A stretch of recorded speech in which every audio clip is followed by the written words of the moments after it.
Welcome. Good evening, everyone. How we doing? It's been a while since I've done a live stream, right? I think it's been like a couple weeks, almost a month.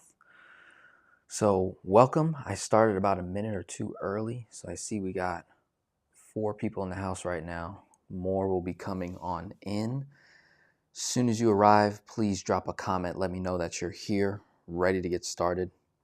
Tonight's topic is based on this financial freedom challenge that I am literally putting together, right? I'm literally designing it, and I figured, why not do it with you?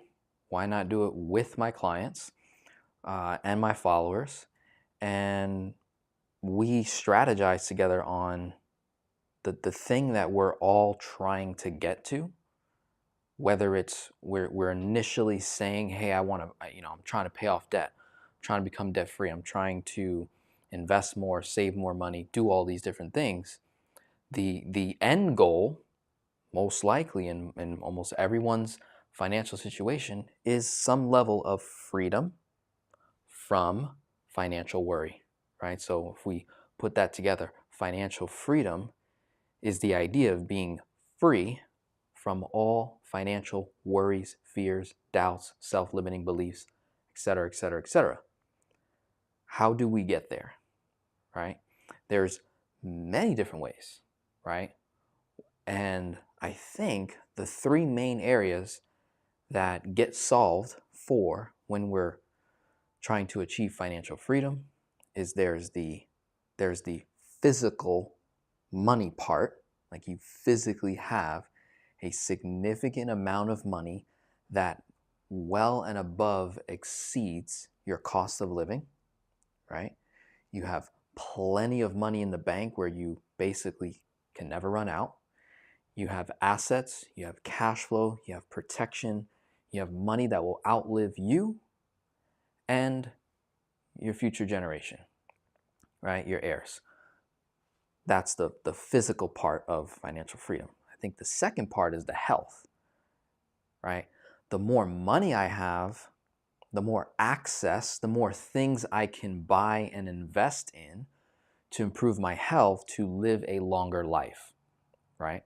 So I would say there's the physical financial freedom part, then there's the health freedom part, where it's like being able to access high-end doctors, access people that don't work with insurance, access information that is just hard to come by, and you can basically solve that problem with money, straight up. And then you get access to the information that's going to help you extend your life, right? So there's health freedom. And then the third part, I believe, is the spiritual part. So we could put that under the umbrella of your mindset, your mental health, basically anything I can't touch, smell, I can't see it. We'll put that under spiritual. So that has to do with you internally, right? How are you not only just feeling, are you feeling happy, but are you actually filled with joy? Do you actually have fulfillment? Are you at peace? These are intangible things that affect us externally, physically, right? So there's financial, the physical wealth, the health part, and then there's the spiritual part. Those 3 things, I believe, solve for financial freedom. And so I want to put this challenge together where we go on this together. Like I'm literally going to be a part of this, right? With you. I'm going to lead you. I'm going to be a leader, but I'm also going to be a student simultaneously. I'm going to be learning from you. I'm going to be learning with you. And I'm going to bring other people in to this challenge to help us achieve those 3 main things, right? We're targeting the finance. This channel is primarily discussing personal financial strategies to help you achieve financial freedom, help you rediscover your kingdom authority, become a master over your personal finances, right? So we got 27 people in the house. Let me address some of you in here. We got Kyle. How you doing? From Atlanta. Awesome. Andola. We got Tim. How are you? We got Lisa coming in from Utah. We got Alice in Delray Beach. Hello, hello. We got Sandra. We got Elizabeth from New Jersey. Sandra was from Michigan, tuning in. We got Ricardo in Dallas, Texas, tuning in. We got Ricardo in Dallas, Texas. Love it. We got Minor Ramos in the house. Love it. Okay. So 32 people now. As you're coming on in, comment below where you're tuning in from. If you got questions, go ahead and drop them down. I'm going to go through it. Then I'll open it up to some Q&A. And we're going to have a blast. All right. So the Financial Freedom Challenge is putting together a program that I can lead you in. And you're going to put your input in terms of what would you want in it? What would you need personally to help you succeed, right, on your financial freedom path, your process to financial freedom? What do you need to have in there, right? What are you willing to do? What sacrifices are you willing to make to achieve financial freedom in your life, for your family, people around you, right? So I want you to comment that. It's going to be very interactive. What are you willing to sacrifice? Question number one, right? And what do you think you need personally to help you succeed in the process of achieving financial freedom? There's the end result, the destination, there's where we're currently at, and then there's the gap, that process, right? How do we fall in love with the process? Because here's the thing. I personally believe it's not the final destination that you're trying to get to, but rather, if you can love the process, then in that you achieve financial freedom, not only sooner, but because you love the process, it never ends. It just keeps going, keeps going. It becomes a flow of life, right? Interesting stuff. I don't want to get so, woo-woo, but we'll go right into the details here, take it to the whiteboard. Now, there's some things that I personally need from you in advance. These are things we need to have in place before we even work together on this challenge, okay? Now, this challenge is going to start in 2024, right? But technically, we could start much sooner than that, right? We can literally start right now, okay? And ideally, in order to achieve financial freedom, which is really solving for the number.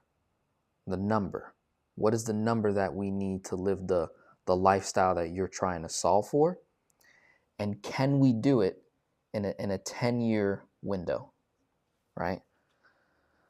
So the first commitment is, are you willing to commit the next 10 years of your life to achieve this? Because this is the type of goal that solves probably 95% of your problems. So whatever it is you're trying to solve for, losing weight, right? Work on yourself spiritually, internally, externally, job, career, you name it. Everything has to do with money. So it's like, let's solve for the main thing, the biggest thing that has the biggest hold, bondage, ties, chains on you. Let's knock that out within the next 10 years. Okay, so that's the first commitment. 10 years. Are you willing to commit 10 years to develop yourself personally? Comment below. Am I willing to do that? Yes or no? Okay. Now, right here is a criteria that I laid out. Okay. And this YouTube channel has been solving for these things the last 5 years. So if you're someone that has been following me for multiple years now, like Tim in the comments, Minor Ramos, we got Eric Robertson, Martin, Alice, I believe Ricardo, let's see who else we got here, Cheryl, right? These are people that have been following me for years, right? So chances are you've already hit some of these things. You already have some of these things in place. And really, this is building the financial foundation of your personal economic household, right? We need to get that situated first to really prepare us for something like this kind of a challenge. I don't want you entering some type of a program, you're just fully unequipped, not ready whatsoever, right? So let's lay out what that looks like. Well, number one, you need to know your numbers, right? You already knew I was going to go there. You need to know your four major numbers. What's coming in, what's going out, what's your debt, what's your cash flow. Preferably, to get into this challenge, preferably, right? I'm not saying all of these you need to have, but you need to have most of them, right?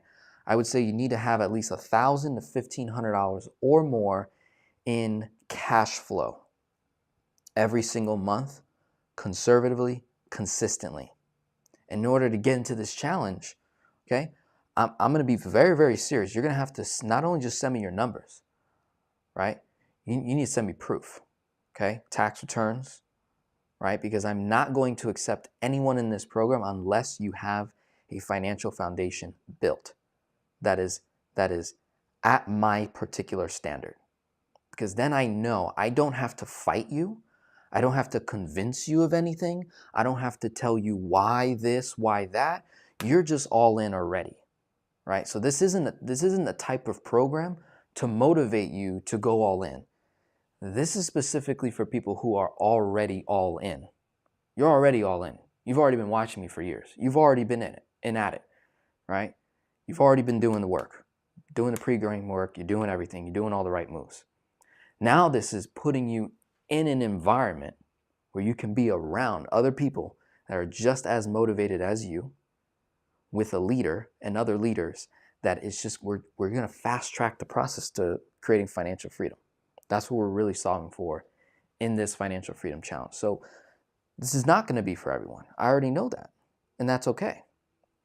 I have so many other services and programs at all different levels, right? So don't feel like you're being excluded, okay?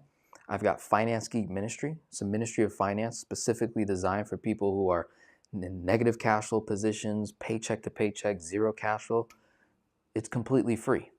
Right? You get in there, you start doing the work. You do the pregame work. It's all based on effort. You don't have to put any money into it. Now, the downside to offering anything free in this world is 90% of people will not value free. Yes, 90% of people in this room, you will not value free, okay? So what happens is you don't actually show up to the meetings that I host. You don't actually do the work I say to do. You don't actually commit. But when you pay, and you pay a lot, you pay attention, right? That's just what it is. Now, for the very small percentage of people, and you're in this room, those of you who have gone through Finance Geek Ministry, those of you who have worked with me for free, and you've completely transformed your life, you're that 10% of people that actually did what I told them to do. And because they did what I told them to do, they got the results I said that they would get according to the case studies that I laid out for them, right? And it didn't cost them a dime, right? And then I saved them so much money, made them so much money. What do they go and do? Boom, here's some money, Denzel. Let's take this to the next level, right? So criteria, got to know your numbers. $1,000, $1,500 or more in cash flow per month. I would like to see you at or above the average income in America. So that is roughly $60,000 or more a year. Okay, I think the number might be a little bit higher now, but really the average American income salary is around that number, around $60,000 a year. So if you are at this number or above, I would say that's one of the key factors of being ready for this type of a challenge, to work with me one-to-one. $1,000, $1,500 or more in cash flow per month, which automatically means you spend less than what you make. You have a good stewardship model in place. When it comes to debt, you're either debt-free or you've paid off all your debt except for the mortgage, student loans, or whatever debt you do have, it's not a heavy burden on you, right? It just is what it is, and you're just knocking it down and you're operating very well, okay? In addition, you have 6 months worth of expenses. That's your emergency fund, right? 6 months worth of expenses. So if you have $5,000 a month, In expenses, 5 times 6, whatever that number is, right? 30,000.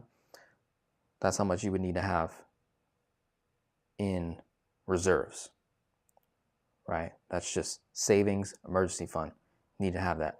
You need to know your numbers, right? Preferably 680 or higher credit score. You need to have a giving, abundant mindset, okay? Clear desires, goals, purpose, right? Which as soon as you come in, boom, Denzel, this is what I'm solving for. And then we strategize, okay? You're already saving money, you're already investing. You're either a business owner or you desire to be, and you are willing, this is key. So I would say these are the most important things. I'm just gonna star them. Most important things. Boom, boom, boom, and then boom. 1, 2, 3, 4, 5. I would say those are the most important key factors, right? That too, gotta know your numbers. So 6. So there's 1, 2, 3, 4, 5, 6, 7, 8, 9, 10. 1, 2, 3, 4, 5, 6. Yeah. So 6 out of the 10 criteria here laid out, you have to have it in order to get into this program. All right. So that's the qualification.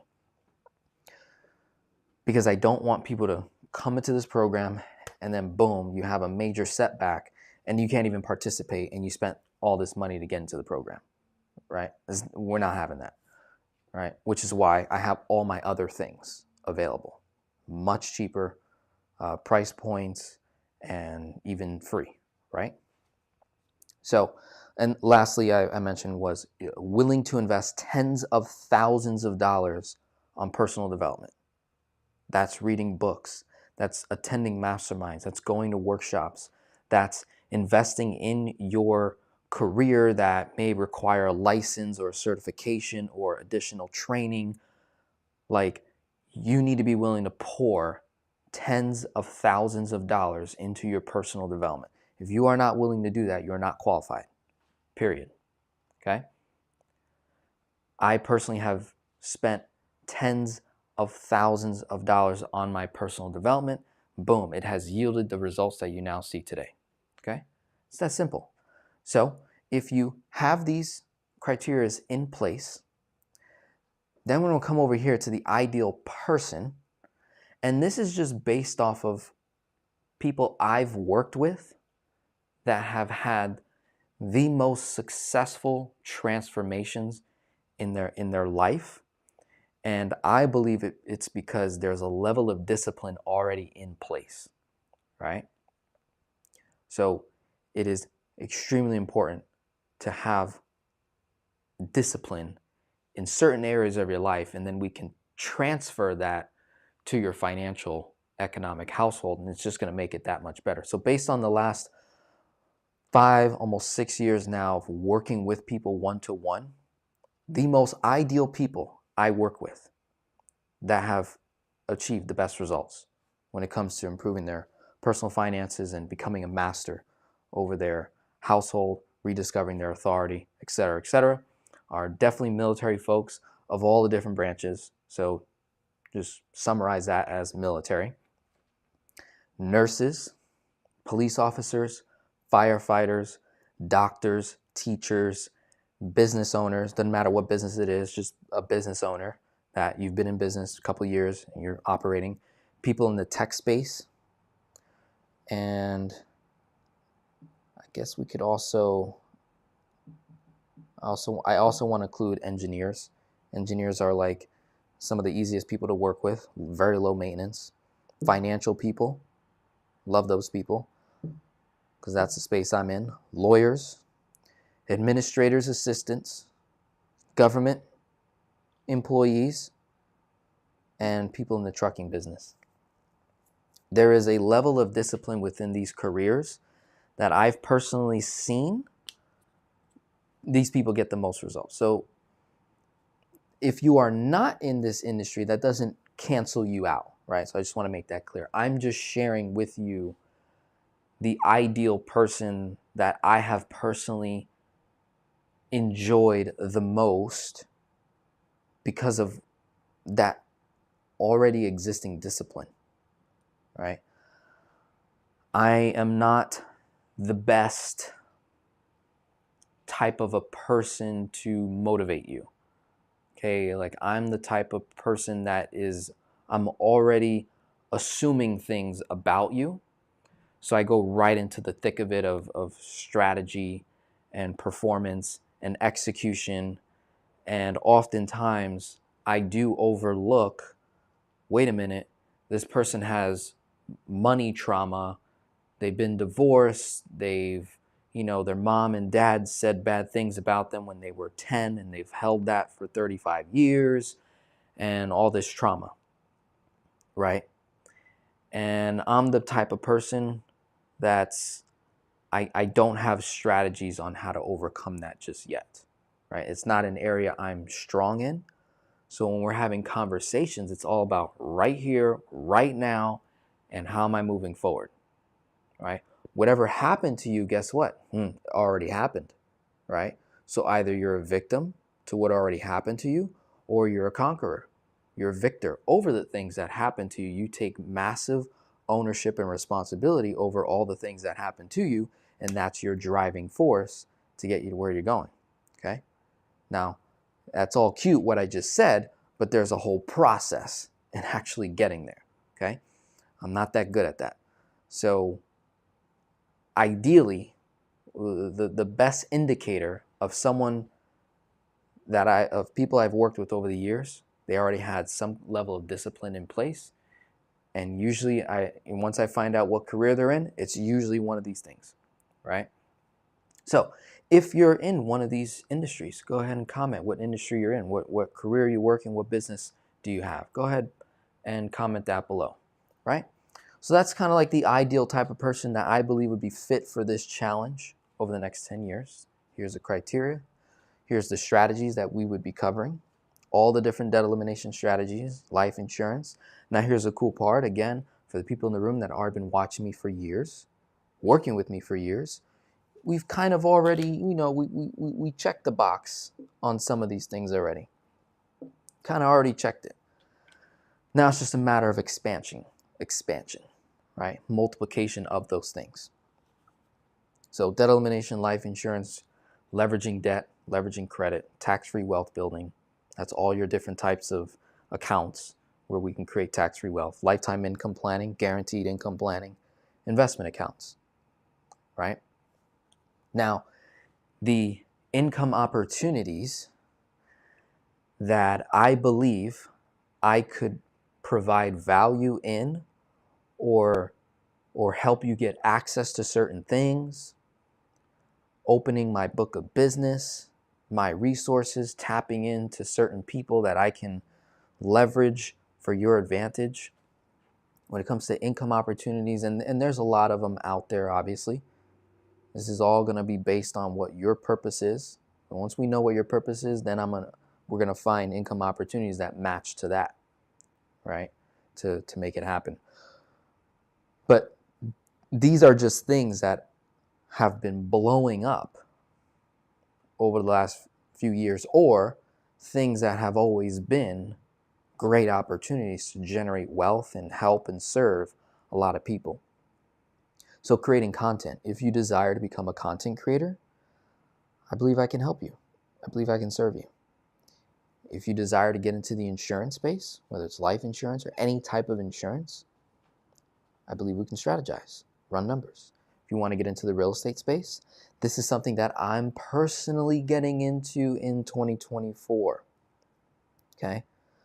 I am going to officially work my way to become a real estate investor in 2024.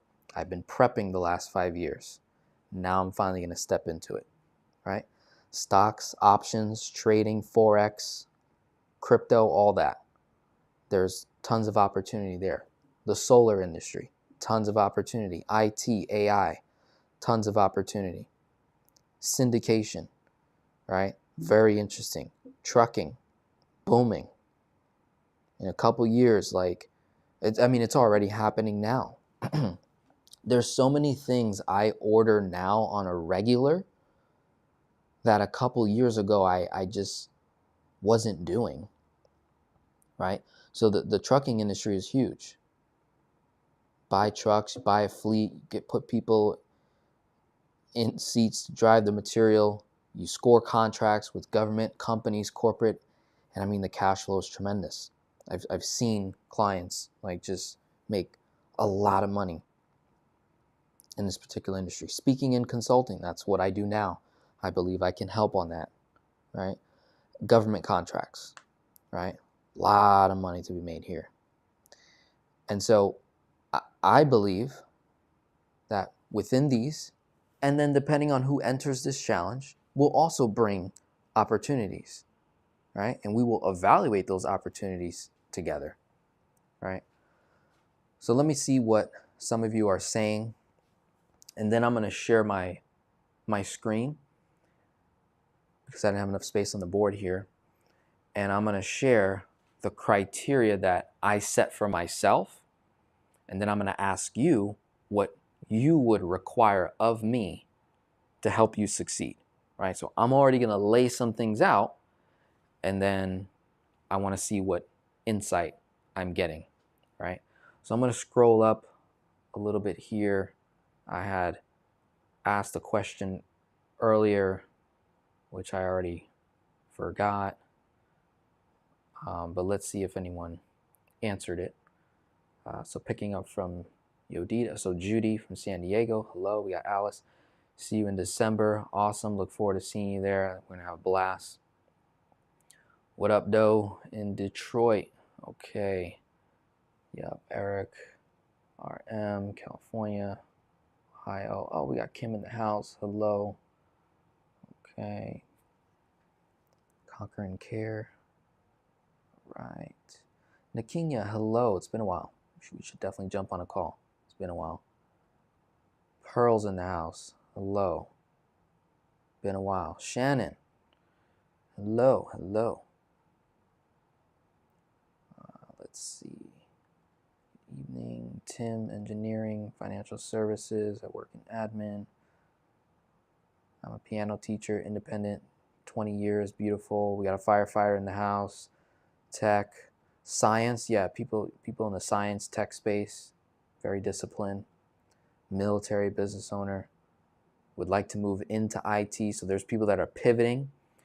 Let me tell you, pivoting is like something, I don't know, a lot of people don't talk about pivoting.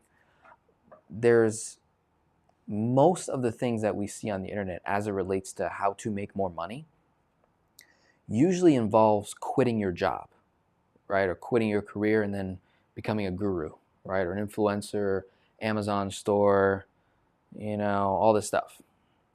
And when I look at some of the people I work with and I look at your career and I'm like, oh, so you're a nurse. Got it. What do you do? Boom. How much do you make? Got it.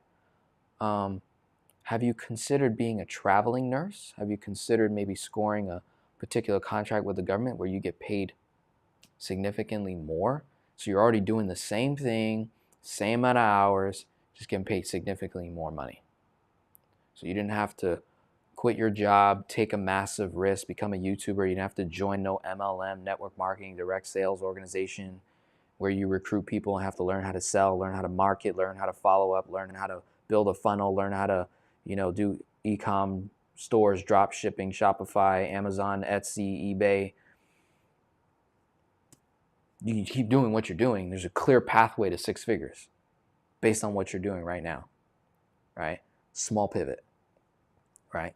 Or there are careers that are booming, especially the AI space, the IT space, the solar space, the trucking space, the insurance space, the real estate space. Like there are certain industries that we just did a little market research and said, oh, you know, let me get into the boating industry.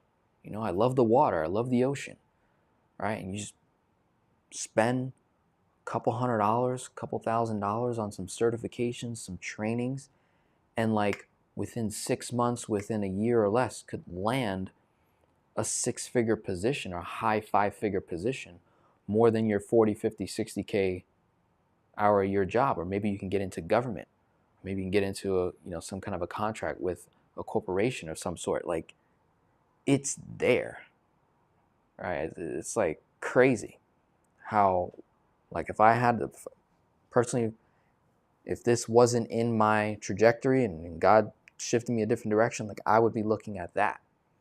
Not how do I take my little cash flow left over and throw it in some index fund or stocks and hope and pray I get a rate of return, and then someday, one day I retire. Like, that's wild to me. Why not just apply skills? Why not invest in me, in the S&Me 500 instead of S&P, right? S&Me 500. Shout out to Alex Hormozy, who said that quote, blew my mind. And it's like, yeah, why not bet on me? Let me go develop a skill and get paid abundantly for the same amount of work I'm already putting in now. Done deal, right? Huge. So, where we left off. Owner, operator, trucker, admin assistant, cool. Just need to hire someone to handle the mindset part before they can join your community or in conjunction with your community/program. Absolutely, yeah, there could be that possibility as well. I think honestly, I'm at a point now, right? And I'll share with you some numbers. Or I'm at a point now where I have over 1,500 people in Finance Geek Ministry, right? Of those 1,500 people in Finance Geek Ministry that's already enrolled, already hanging out in our Zoom meeting and stuff, of that 1,500, I have 358 people that are one-on-one clients with me. So most of those people never attend the group stuff because they paid for one-to-one, right? So they're getting me, working together, they're private, they don't want to be bothered with group sessions and group coaching and none of that, okay? So it's one-to-one. So, 1,500 minus the 350, say we're at like 1,100, 1,150, right? So that 1,100, 1,150, okay? 830 people or so. So of the 1,100, 1,200 people, we have over 800 that have paid some kind of money to me. They've done a one-on-one call with me. They bought my course. They've worked with some of my affiliated partners that handle different things. Business credit, personal credit, life insurance, starting a business, like different things that I'm affiliated with. So now we're left with about 1,100 minus 8-ish. So maybe there's about a good 300 or so people within the 1,500, about a good 300 or so, haven't paid me any money yet. They just simply signed up, joined Finance Geek Ministry, or prior to that, they got some things from me for free. Because I sponsor people, I give my courses for free, I give coaching for free. I've been doing it since day one. So, but now I have numbers to kind of back up within Finance Geek Ministry. That got started last year. And so we got 300-ish people now, haven't paid me $1 stage. So at the ground stage, that's when I can trinkle a little bit of mindset stuff, but it's mostly like, okay, get your numbers in line. It's mostly getting the things that I laid out here on the side about, knowing your numbers. We're paying off debt. We're building credit. We're accessing debt tools. We're developing a giving mindset. We're learning how to save and invest. We're learning financial literacy and education, right? We're getting, the baseline stuff. So that's within Finance Geek Ministry. So that's already kind of solved for, right? Financial Freedom Challenge is now really talking to that existing client group of 300 plus people that already work with me one-to-one. And then those that have been following me for a while, and you're doing good, right? You've literally just watched the videos and you're auditory learner or visual and auditory. So you watch the videos, you see me map out the case studies, and you're like, and you go and do it. So it's like you didn't even need to hire me, right? And then you got really good results, and then you're like, all right, this guy's talking about 10xing income and maximizing financial freedom. then they, hire me for that. So yes, back to your point, Alice, that part right there, mindset, that's early on. This is assuming you already have it in place. So she's interested in solar, very, very cool. Prince, IT security is my forte, making progress in real estate, beautiful. There are a lot of free technology certifications out there. There absolutely is. I'm helping some of my real estate clients move away from big tech to self-hosted data, kingdom mindset, love it. Going into investments, becoming my own banker, cool. I would never get wealthy as a piano teacher. I need to learn to leverage and invest. I don't want to quit teaching. Now, I will push back against that, Lisa. And you just triggered me. So, no, quiet, Siri. Relax, Siri. I need to shut her down. Okay. So, Lisa Brault, we're going to do a quick market research. Okay? We're going to do quick market research here. And I'm going to look up piano teacher. I'm going to find a piano teacher. Got this guy right here. Become a piano superhuman. What's up, my piano? Look at this. Okay.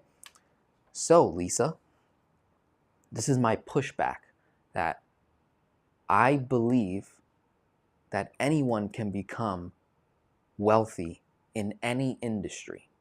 It's all about becoming a leader. And it's all about expanding the mindset of what's possible. So if I love being a piano teacher, and so that means you know how to play and you teach. So now it's just a matter, Lisa, of discovering a model within what you are already doing. Like, how do I get paid more for what I already do? Right? Well, there is this wonderful platform called YouTube and many others where you can display your skills, gifts, and talents to the world, and the market can pay you handsomely to continue to do what you love to do. So there's this guy, calls himself Become a Piano Superhuman. End hand coordination issues forever. Learn songs in minutes, by ear. Eliminate weak pinky syndrome. Dominate your scales and burn up to the ivories. Sign up now while it's still free. Whoa. Let's see what this guy has to offer. Okay, so he's got a free funnel. So you sign up, boom, you get in his funnel, and I guarantee you he probably has some upsells within there, right? Boom. Okay. He's got 687,000 subscribers with only 85 videos. Okay?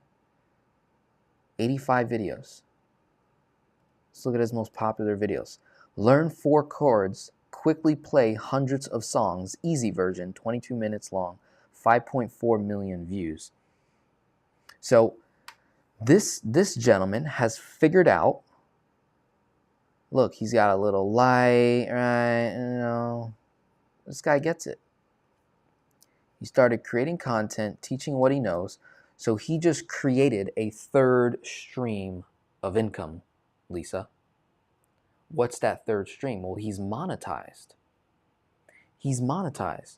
So I believe we've covered enough on here. So I'm going to erase one side of the board here.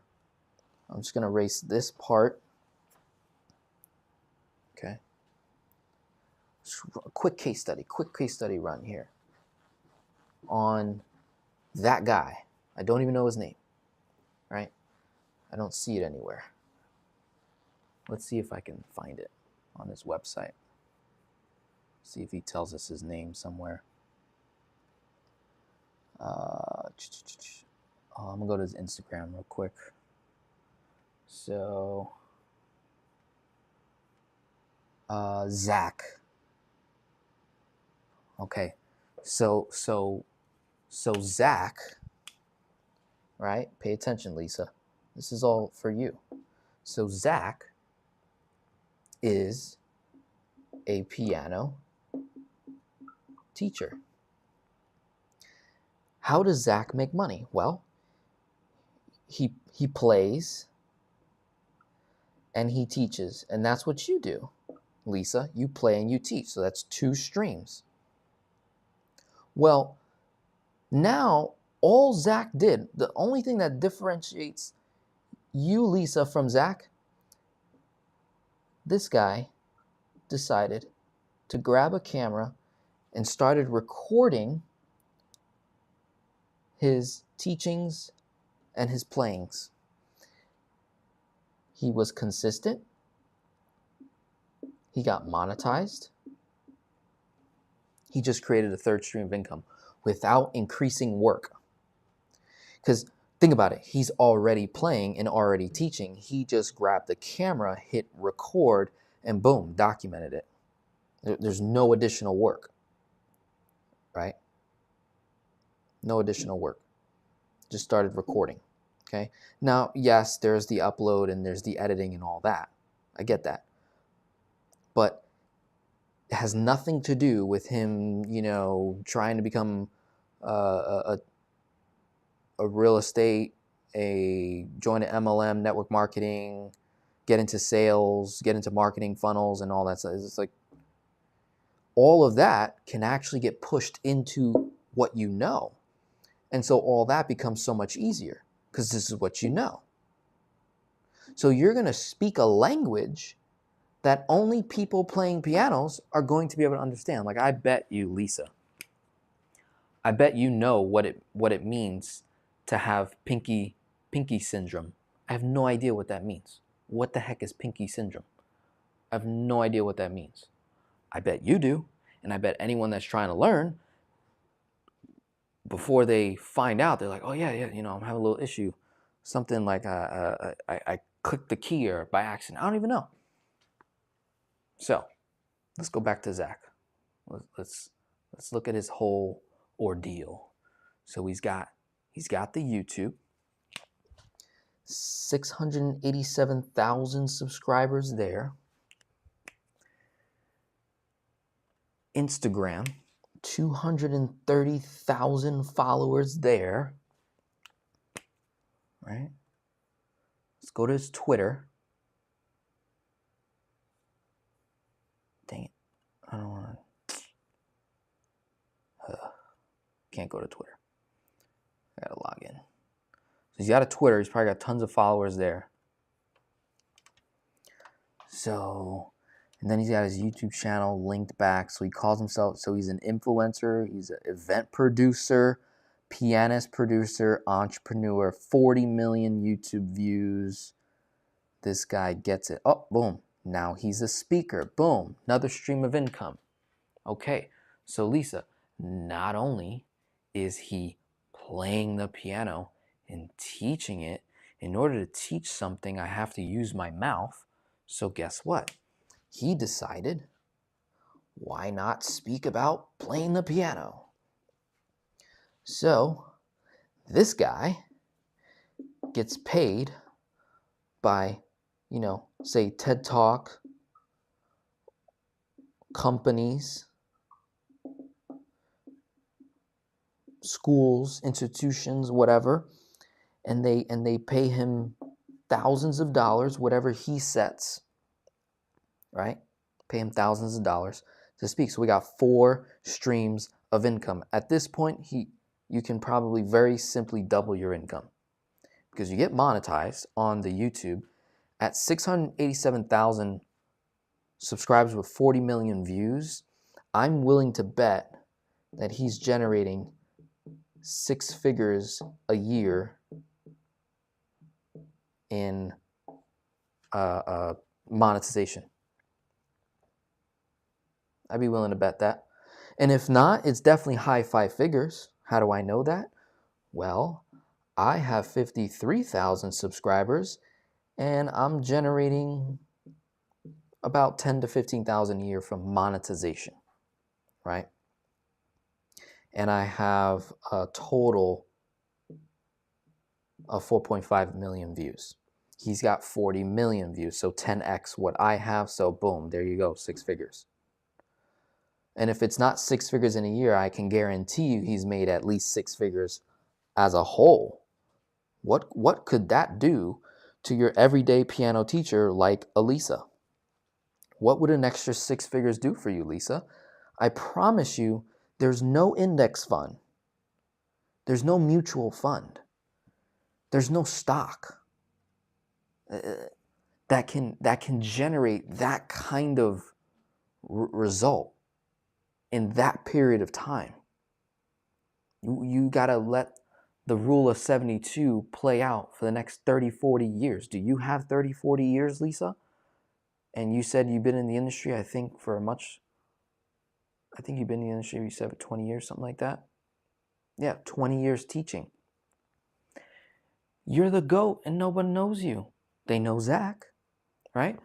So Zach figured out speaking, so recording, speaking, monetization. Then there's sponsorship. I'm almost certain this guy has a sponsorship or 2 or 3 or 4 somewhere within what he does, right? This guy's a stud, right?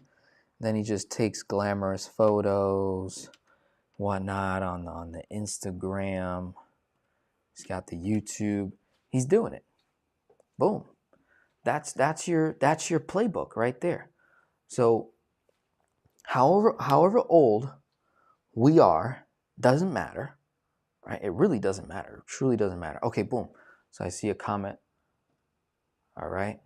And then look, Shannon is hyping you up. Let's go, Lisa, right? So Lisa, 48 years old, right?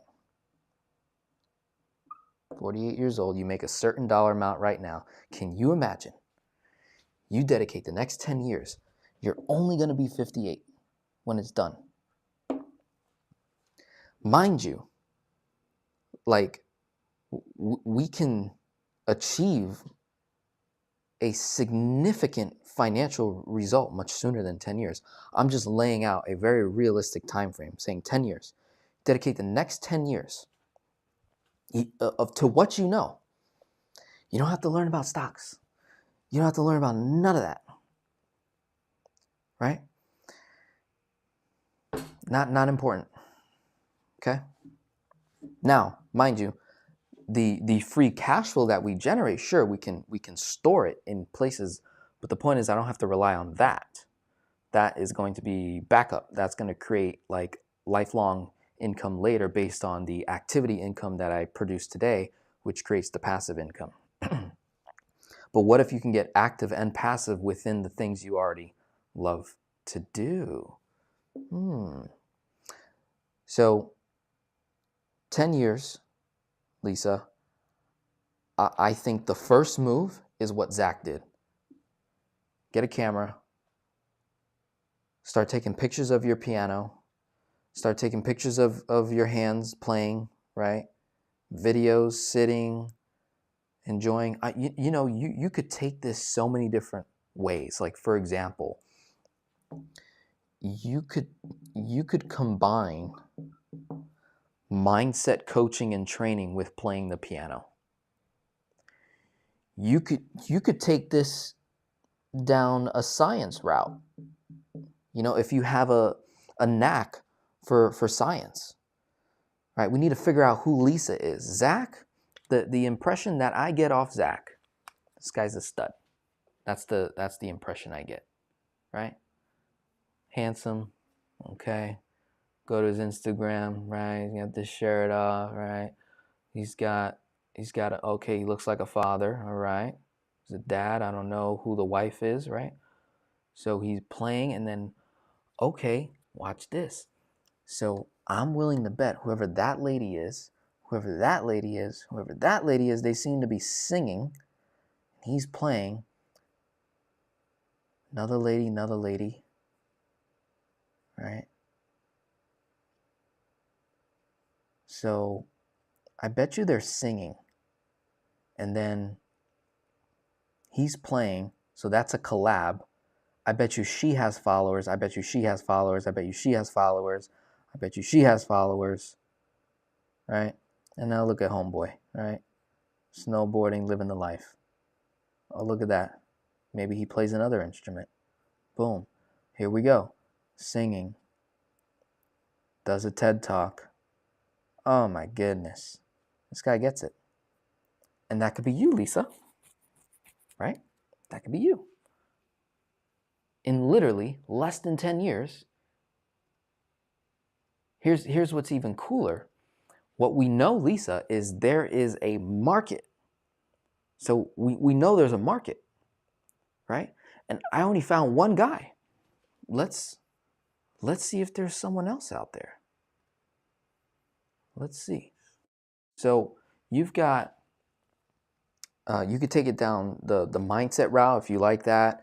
If you like science, you can talk about all the things that playing the piano, what that does for you.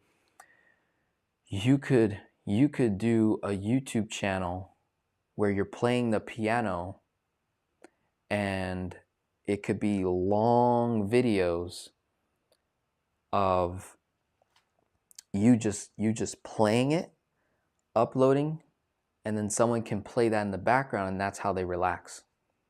So sleeping music, piano music to relax, to get in the right mindset. So, boom, there's a route that you can go. You can go the teaching route, right? Also, another stream of income that this guy, I know he has, because he's got a whole free thing. Download his PDF, worksheet, course, or whatever. So you can make money off of a course, a curriculum, right? Huge. That could easily do 6 figures. Not easily, simply do 6 figures creating a course, teach a bunch of people how to play the piano, right? Also, want to know something else that you could do, Lisa? Imagine if you were the authority figure on reviewing pianos, right? Let's see if there's a market for that. Ready? So I'm gonna share my screen. So let's see. Got this Joel guy, got this Josh guy. How to find a good piano teacher, right? So you talk about that. Let's see piano reviews.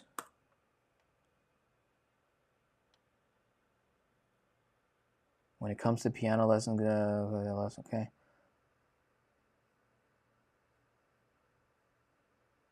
Let's see. No. What is the best piano for beginners? The best beginner keyboard for 2023. Right? Let's see what they do. So, oh my God, 1.49 million subscribers, 765 videos. How to make anyone smile playing the piano. Look at that, 4 easy tricks. So you can make money reviewing pianos. You could get piano companies to pay you to review the product, and then you get pianos for free or something, right? You could, ready? You could teach the teacher. Think about it. You've been doing it for 20 years. You've been teaching. What if you taught the teacher that wants to become a piano player? You create a curriculum for that, right? Oh my goodness, guys. 6 figures here, 6 figures there, 6 figures there.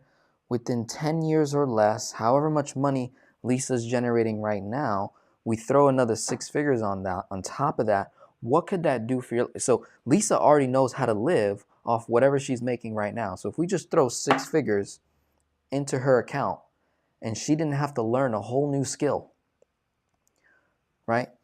All she had to do was go one level up in the value creation ladder, right? So you've got implementation. That's where Lisa is right now. She's implementing the work she plays and teaches. One level above it is management. This could increase your income a little bit more. So maybe Lisa could manage other people within an organization, within a company. Maybe she doesn't even have to start a company. She can just go work for someone that's already, established, and boom, that could raise her income. But above that is communication. And this is where Zach lives. This is where Zach lives. So when you go up the ladder, the value creation ladder level, right?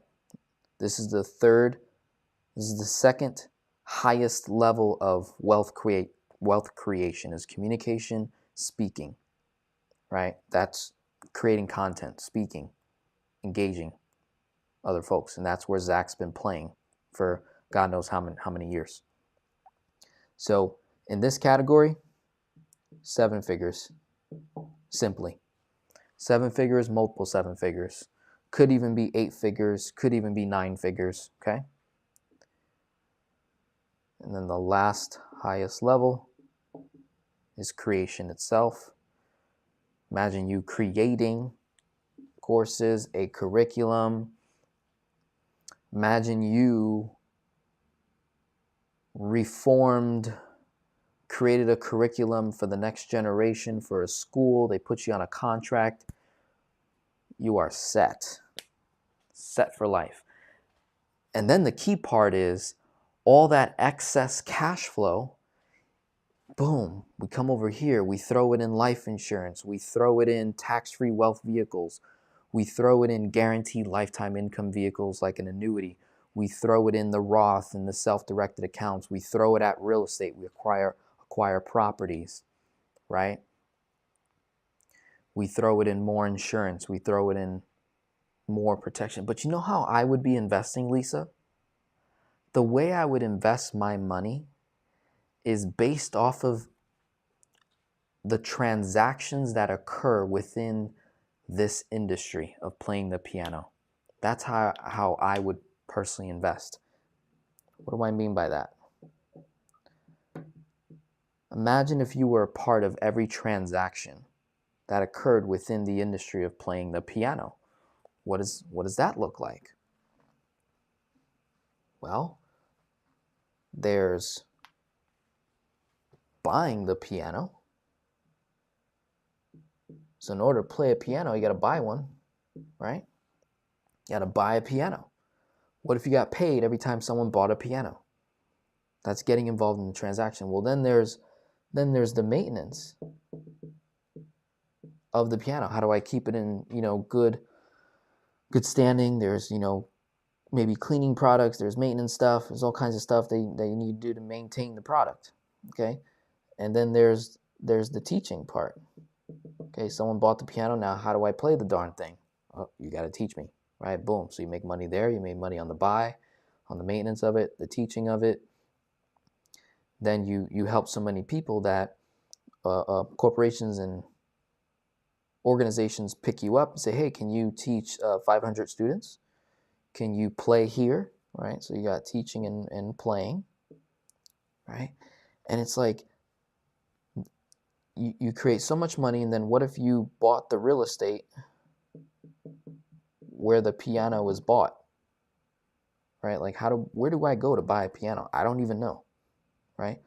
But what if you acquired the real estate, the commercial real estate, the business that helps people buy pianos. Like that's because that's what you know. Do you know Tesla? Do you know Nvidia and Apple and Google and all these different things? Like probably not as much as you know this industry. So that's how I personally would invest the excess cash flow. Once you get your foundation all, set in line, great, good to go. And let's have a blast together. 10 years, right? You willing to commit that qualifies you for this financial freedom challenge that we're putting together. So I hope that was extremely valuable. Quick case study. That was, I think, a very good segue. Let's look at some of the comments. Let's see what some of you guys are saying. So let's see. Very motivating, beautiful. Our plan so far is leverage our home, either sale or refi, then acquire property, cash value, whole life insurance, financial freedom so I can do nothing but build the kingdom. I love it. Good, good, good. He plays Boogie Woogie style. He has 2 million subs and over 1 billion views. It's awesome. All right. I've seen YouTube shorts of a guy that plays in hotels and malls. He has thousands of followers. A great way to gain exposure. Yeah. So it's just like being more efficient in the work that I'm already doing. I have to figure out a way to get more people to see me do the work that I've been doing. You've already proven that you can play and you can teach because you've been doing it for 20 years, right? Now it's a matter of how do we get a massive amount of people to see you play, right? So Phil, please, God bless life partner now. In Jesus' name, I'm praying for a life partner for at least 28 years. So Phil, cool. Hey, could that be part of the financial freedom challenge, right? Because we're all solving for different things here. So how much faster, more efficient could I find a life partner if I have my financial house in order, especially being a man, right? Especially being a man. Like, dude, you know how many prospects you're going to have if you master your personal finances and you create a foundation? You build the house, you build the garden, you protect the garden, right? And then all along comes an Eve, right?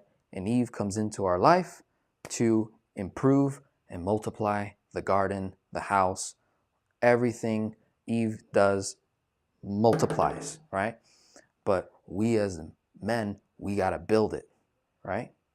So pray all you want for a partner in Jesus' name. Follow Genesis 1:26-28.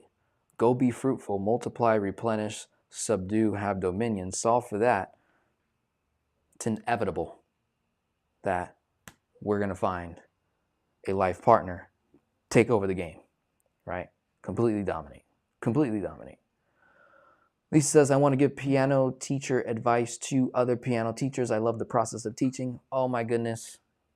That right there, boom, you're in the second tier level, value level of creating wealth. Boom, communication, speaking. It's a wrap. Now you just got to go do it. Shannon says, there's your journey to wealth blueprint, Lisa. Yep. We're all rejoicing with you. Love the support. That's huge. You're going to need a nice support team. You need accountability, right? We're going to make this happen. Wish I played the piano. I would have 6 streams of income. You can teach people to play Elton John songs on the piano tune-ups. Yeah, you know, thinking big, but real estate for a concert hall. Buy real estate for a concert hall. Got it. Now that we know the requirements, how do we align up for the challenge, right? Align up. I like how you said that. How do we align up? Very interesting how you said that. If a man is financially stable, he'd be able to attract a life partner. Yeah.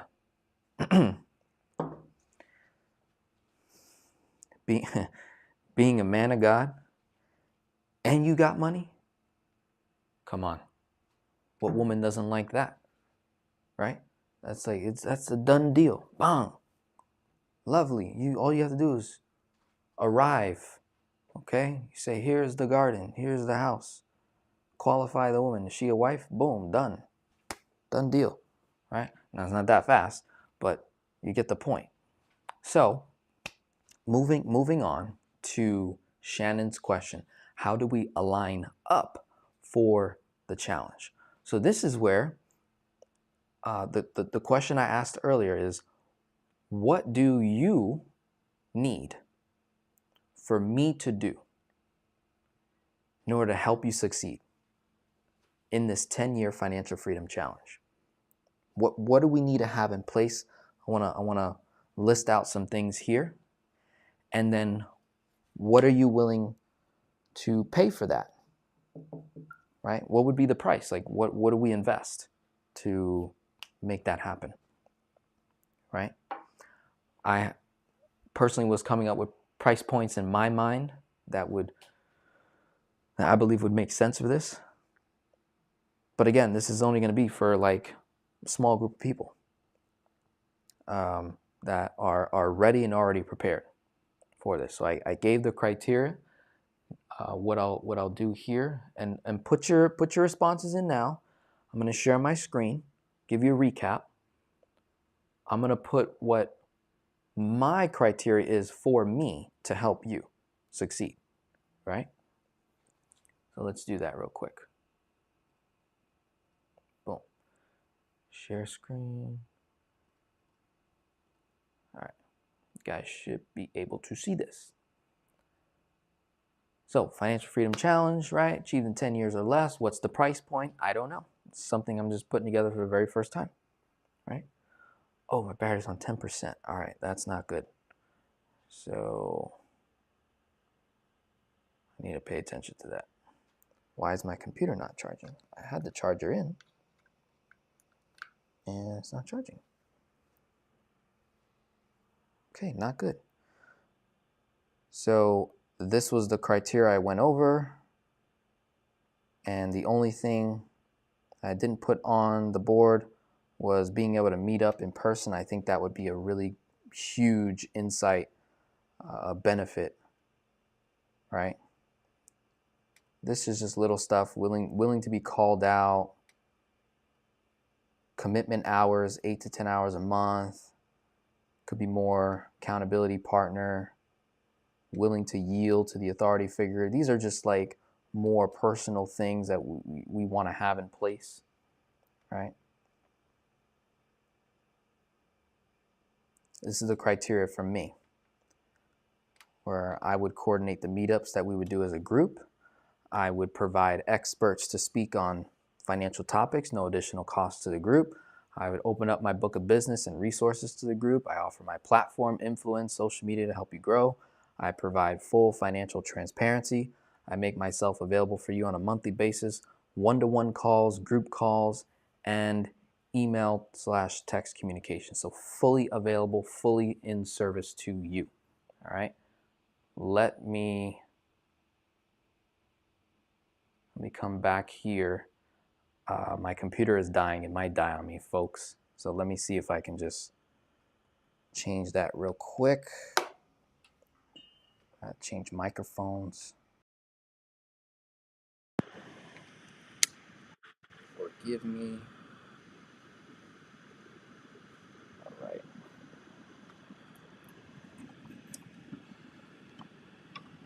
Change my microphone real quick.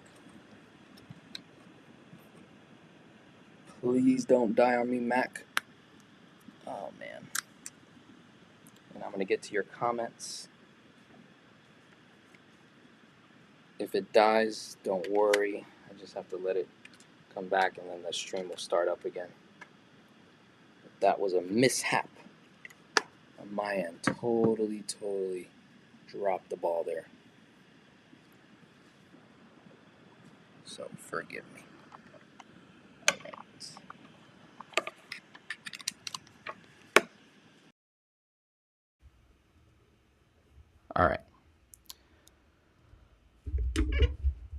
I got this mic on. Let me hear a mic check.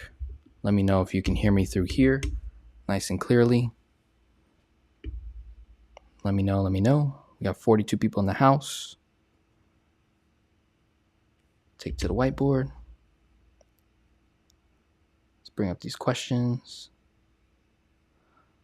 Oh, that was another cool idea, Lisa. Play piano at parties, events, weddings. Yeah, so that's like, that's good too. You can probably charge a higher rate for those kinds of things. But eventually we want to do less of the physical and think of ways to multiply your time, right? Maybe not in the beginning, but definitely over time, because putting in all that time and effort, you're just getting paid at a higher rate. But if we can figure out how to help more people at scale, like you said, teaching teachers, you charge a premium for that, that can help reduce your actual time playing. Plus, if you document you playing, right? Document yourself playing, that also shortens the amount of times that you actually are playing. Okay? So that's huge. All right, so everyone can hear me. Let's see. Is there a foundational meeting? Because in a group setting, everyone will be at different levels. Correct, Shannon. But within this particular group, based on the criteria I laid out earlier, everyone's going to be at a level of foundation that we're all going to be on the same page foundationally, right? And that was my whole point of getting the foundation right. So if we don't have our foundation, I don't think this program would be right for that person that doesn't already have a foundation. Okay? So this financial freedom challenge is for people who already have a foundation put in place. We've been running our numbers, been doing all the things, been saying to do on the channel. It's me taking it to the next level, So that is already cutting out a lot of people. So that means everybody in the group is going to be making a decent, good amount of income per year. They're going to be spending they're going to be spending less than what they already make. They're going to be cash flow positive, $1,000+ going to have good credit already. They're going to have access to lines of credits. They're going to have these things in place. They're already going to be saving money, investing money, giving money. They're already going to have these things in place, right? Okay. So in knowing our numbers, should we include debts that are over 10 years old on our credit report? They look like they have a balance but show $0. Account closed. Debts have been sold. So that sounds like collections. Sure, you can add all that in there and we can, figure it out. We can find the right person to talk to in that space to give us some, insight. You said you also tried to create an account with ICOVest, but cannot get past the Are You Human verification bot. Is there someone that can help me? Oh, okay. So like the picture thing is messing you up. Yeah, I can get someone to help you out. Just email me directly. And I'll throw my email in the chat here. But email me directly about that. And I'm going to connect you to someone on the ICOVest team that would be able to help. So there you go.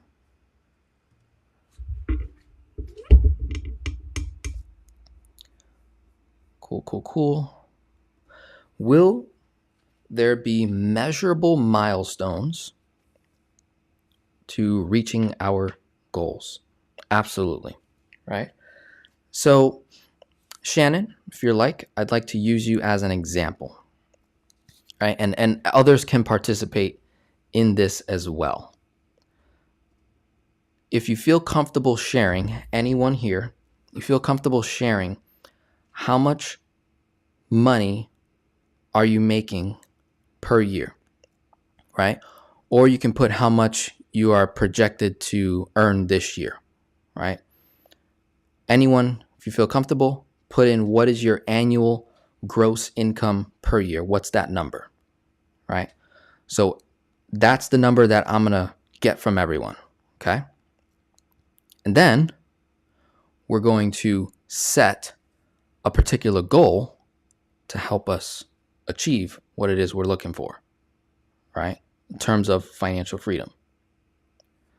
So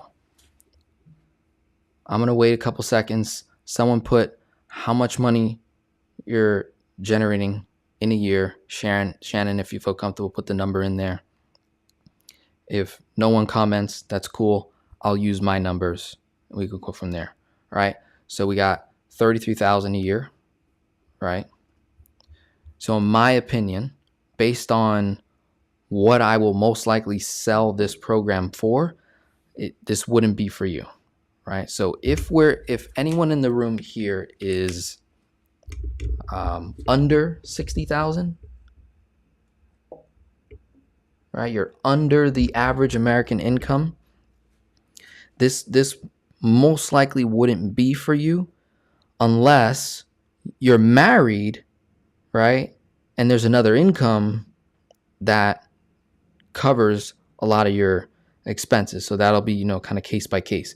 But if it's just you're under 60,000 a year and you have debt and you have low cash flow and you have all these different things going on in your life, I don't think you'd be ready for this. Because again, I'm assuming a lot of things about the person before we engage in this. So therefore, that's why I have my other things available, where it's like Finance Geek Ministry, right? Work with me for free. Don't pay me nothing, right?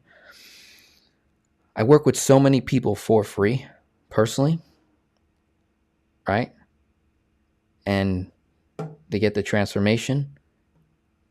And then in time, they pay me some money, right? They're like, dude, you changed my life. Went from negative cash flow of $500 to positive $3,000 a month in cash flow.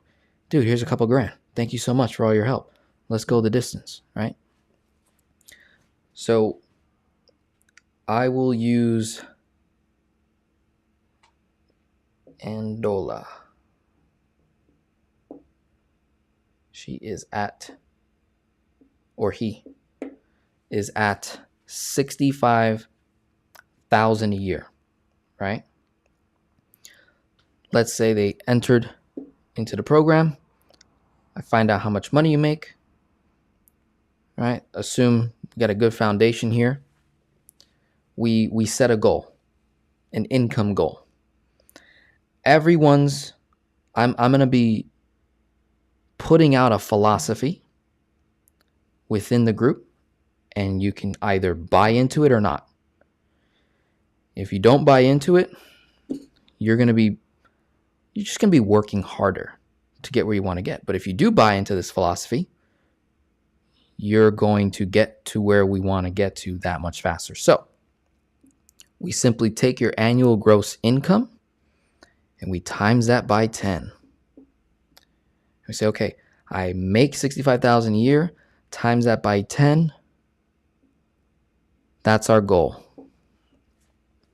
for Andola, to generate $650,000 a year. Sounds like a big goal? It absolutely is. And the reason why we're setting the 10x goal, right? This is like you can call this a mindset trick, but there's actual science and statistics that back up all of what I'm saying here. There's books written on this time and time again. This is a proven method. Proven, right?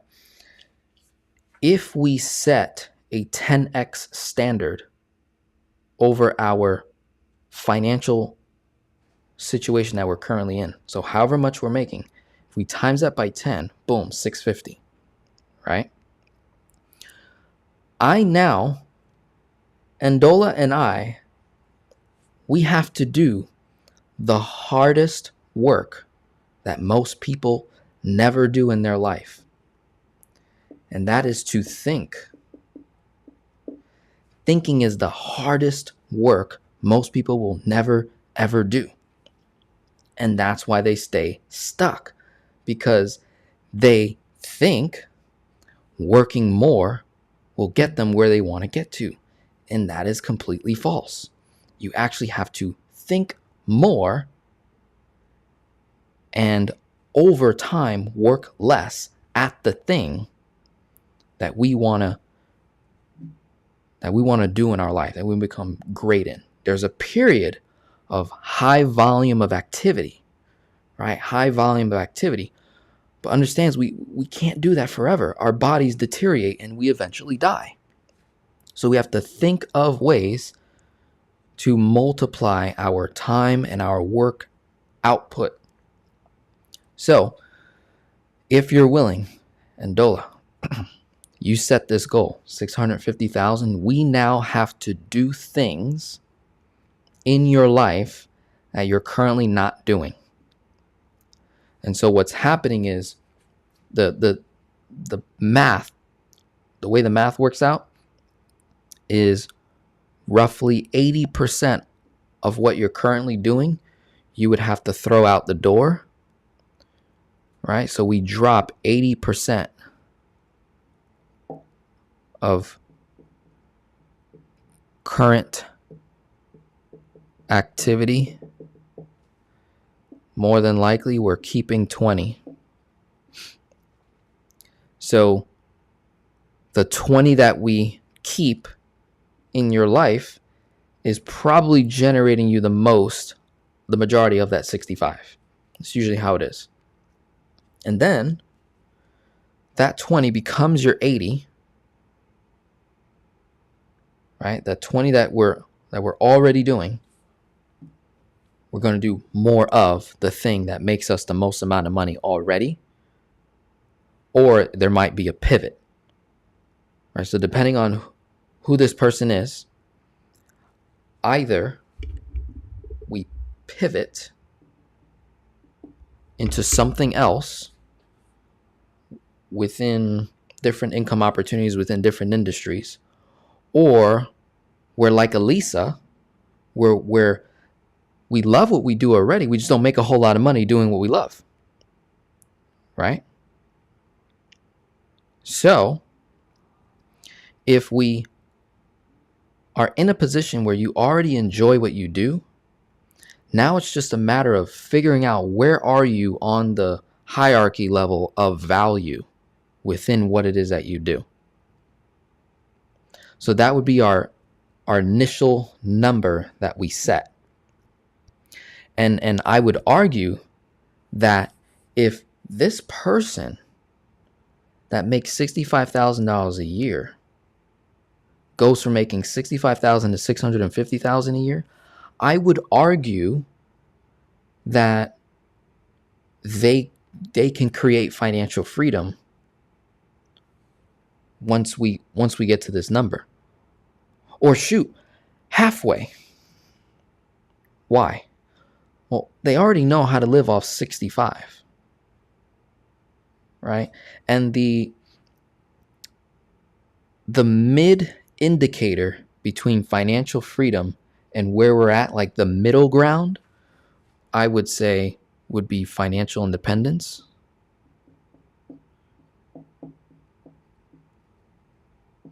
Right? So let's say with Ndola here, let's say their cost of living is 40%. And so I'll minus 40% living, minus taxes, minus debt costs, right?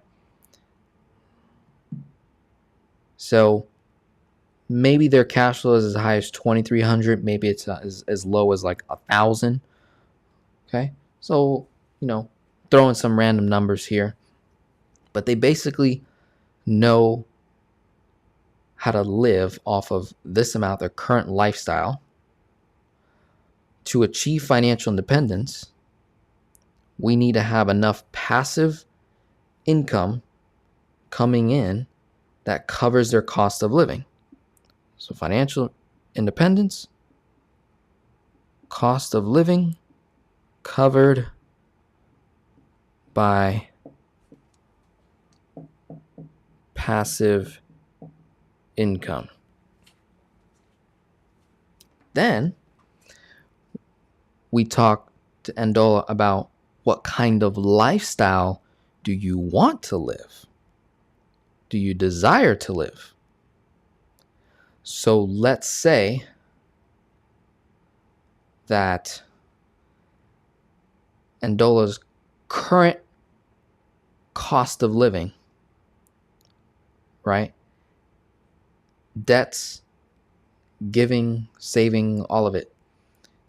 Let's say it's around $45,000 a year. So that's $3,750 in passive income per month. That would be another measurable number that we would need to generate.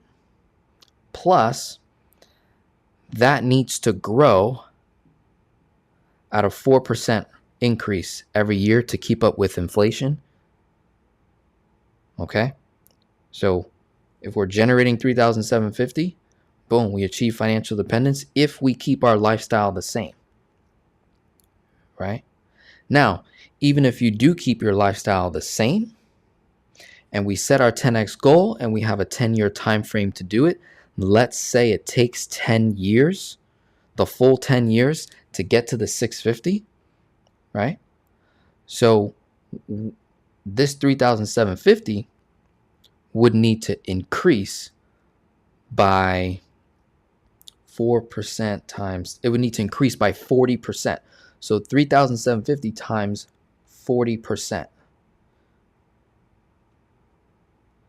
So in 10 years, if they maintain that same lifestyle, just because of cost of living going up, they actually need to generate $5,250 in passive income 10 years from now. So this is how we're going to be running the math together in a group, figuring this stuff out together as a whole, right? And then one-to-one as well. So $5,250 based on the current lifestyle. But let's say Ndola has a desire to live a lifestyle that cost about $150,000 a year. Okay. And then same thing. Apply this metric, 4% increase every single year. So if I desire to live a lifestyle that costs right around 150 grand a year, okay, then we do 150 divided by 12. So in order to achieve financial independence based off of that lifestyle, the desired lifestyle at 150K a year allows this person to travel, visit the family, buy gifts, do all kinds of things, drive their, the car they want to drive and live in the home they want to live and all that stuff. Okay. 150. So we go from 5,250. Now I need to generate 12,500. And that's today's money. So do the same thing, increase it by 40% 10 years from now. It'd have to be this number, 17.5. Okay. So in 10 years, if I get to 650, and let's say more than likely, in order to generate 650,000 a year and net the most amount of that 650 gross, to net most of that, we have to have some kind of a business, right? That business is going to have expenses. So you're going to have business expenses. We're going to have personal lifestyles. This is personal lifestyle and personal lifestyle. Let's say whatever the business they enter in, the profit margin on average is 40% profit margin. So 650 minus 40%, 390,000, right? So that would mean that they have a 60% of the 650 that they generate goes to the business, right? So 650 minus 60%. So every year they're spending $260,000.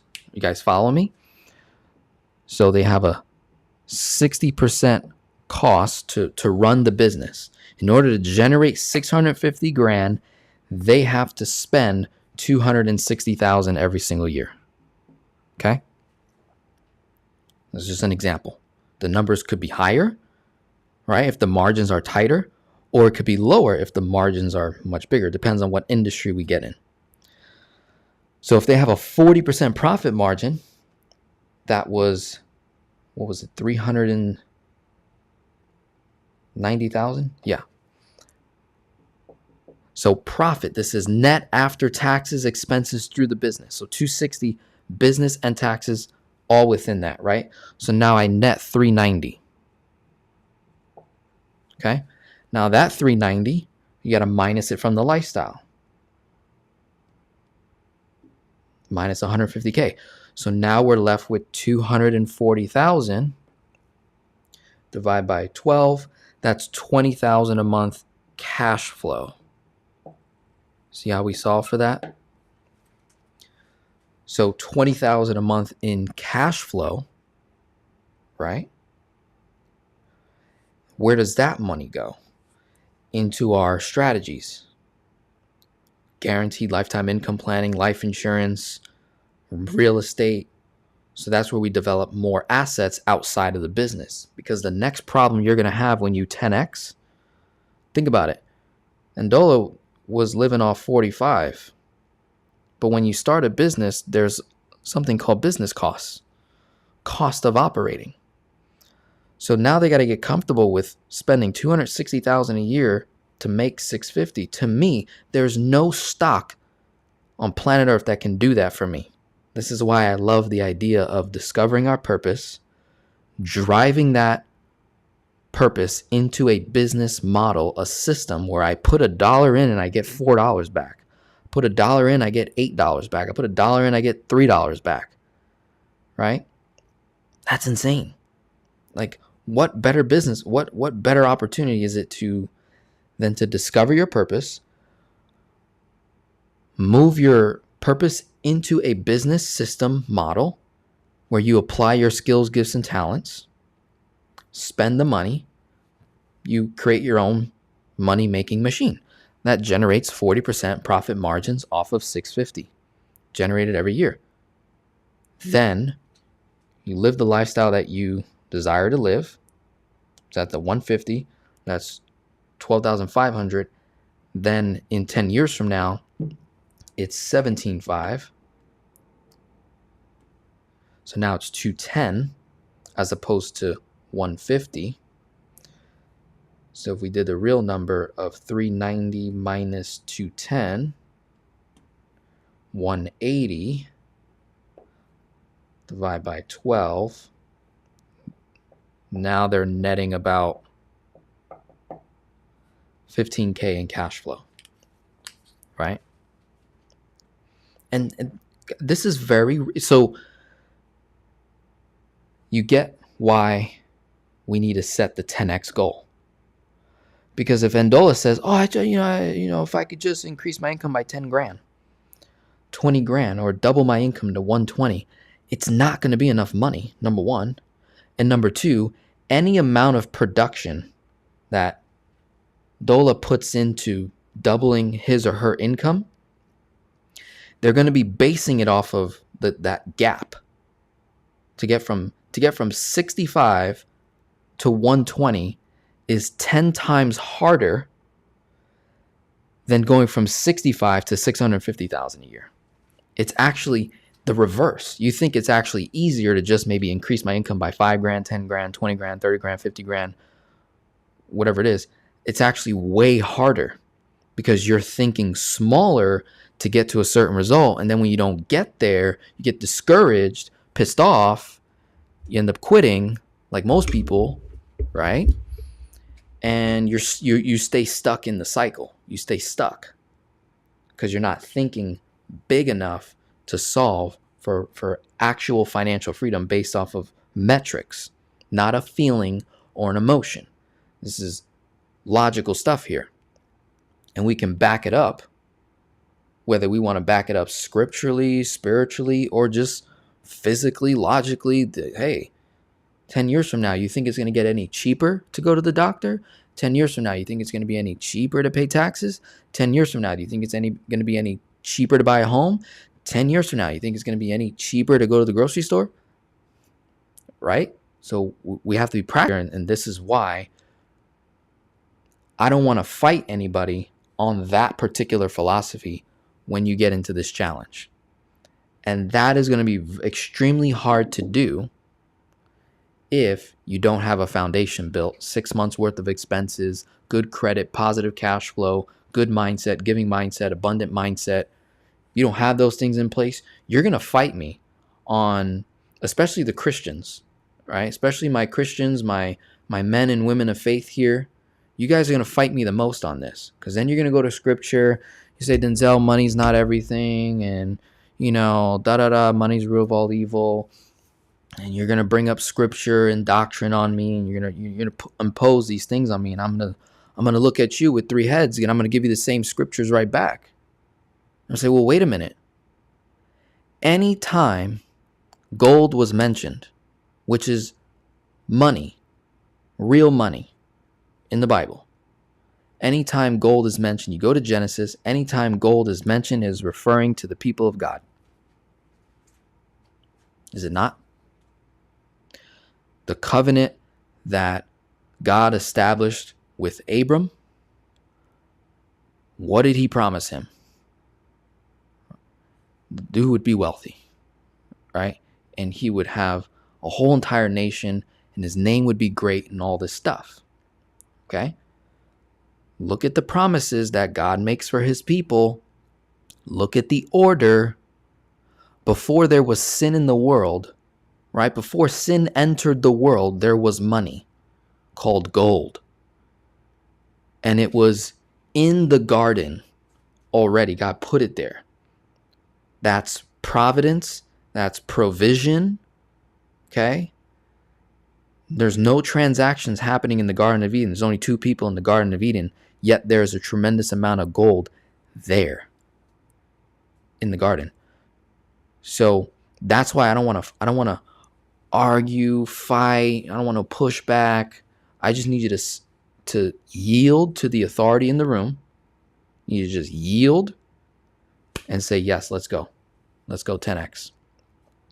Because the more influence, power, wealth, authority that you recapture over your life, the more opportunities you're going to have to live that abundant life without restrictions, right? Without fear. You're going to have freedom. You're going to be free within a domain that you establish for your family. You're going to be free within the kingdom, because you're going to be a king or a queen within your domain, your economic environment, your economic household, where you rule over full authority. That is your home, that is your wife, that is your husband, that is your kids, that is your family, those are your things, that's your house, that's your land, that's your real estate. Full rulership, authority over those things. You subdue it, you have dominion over it. You can only do that if you are massively wealthy, if you are rich. If you are not rich, if you are not wealthy, good luck. Good luck. I just haven't met that Christian yet. I haven't met that believer, that man or woman of God that can honestly tell me that they have full authority over their household and not be financially free, or at least financially independent, where they have enough money coming in to cover all their cost of living regardless of the work output that they do, right? I haven't seen it yet, guys. So that's why I'm not convinced. This is that we need to think way bigger than what we're thinking right now. Way bigger. I'm sorry that the pastor didn't teach us this. I'm sorry that the priest didn't drill this into us in the body of Christ. But guess what? God's calling me and many others out there in the space to get you to start thinking extremely big, to have major impacts and results. Like that case study, let's see what you guys are saying. So that was based off 65,000 a year going to 650K. And then guess what? When I'm at when I'm at $650,000 a year from 2024 to 2034, let's say we achieve it in 10 years. 10 years is 2034. I'm now making 650K a year, and I'm 58 years old, let's say. Well, guess what? How do we go from 650,000 a year to 6.5 million a year? Just 10x it again. Why not? It's just a number. It really is. It's really just a number. What's stopping us today from putting these goals on paper, declaring it, establishing a covenant to make it happen? What's stopping us from doing it? Like, really think about it. Is it a doctrine? Is it society? Is it your wife, your husband, your friends, your coworkers, your mom, your dad, right? A close friend? Like, who is feeding you negativity that you now believe that of yourself because that's all you've heard for the last 48 years of your living on planet Earth? That's all you heard was lies. So now you're being given truth on a low dosage through the camera. We're not even in person with each other, right? And now the truth sounds like a lie and the lie sounds like a truth, right? That's something you got to overcome. I don't know how to solve for that. That's some mindset stuff. That's trauma. That's training. That's spiritual, getting into the word. You got to solve for that. I'm money guy. Money, numbers, logistics, statistics, run the numbers. Let's make it happen. I don't know how to teach that fire, that burning inside of you. Okay. For me, this is what works for me. Let me just share that. Let me share that. Let me share what works for me. Okay. How do I go there? Right? So I'm gonna go there, and hopefully I can express myself. I'm not the best at expressing myself. Still working on that. But I'm gonna try. So I'm gonna share my numbers quickly. We go back in time, 2018, Denzel's making $2,000 a month. So what was my goal? To go from 2,000 times 10, 20,000 a year. What happens? 2019, I generate 283. Okay. So now we fast forward. It's 2023 and I'm projecting to do 400,000 this year. So my 10x, if I generate this number, whatever number I generate by the end of 2023, I'm setting a 10x goal within the group that I'm going to run with, right? Because I'm going to do it with you guys. So if I do 400K times that by 10, that's my goal, to 10x 400,000 to generate 4 million. Okay. That's the goal.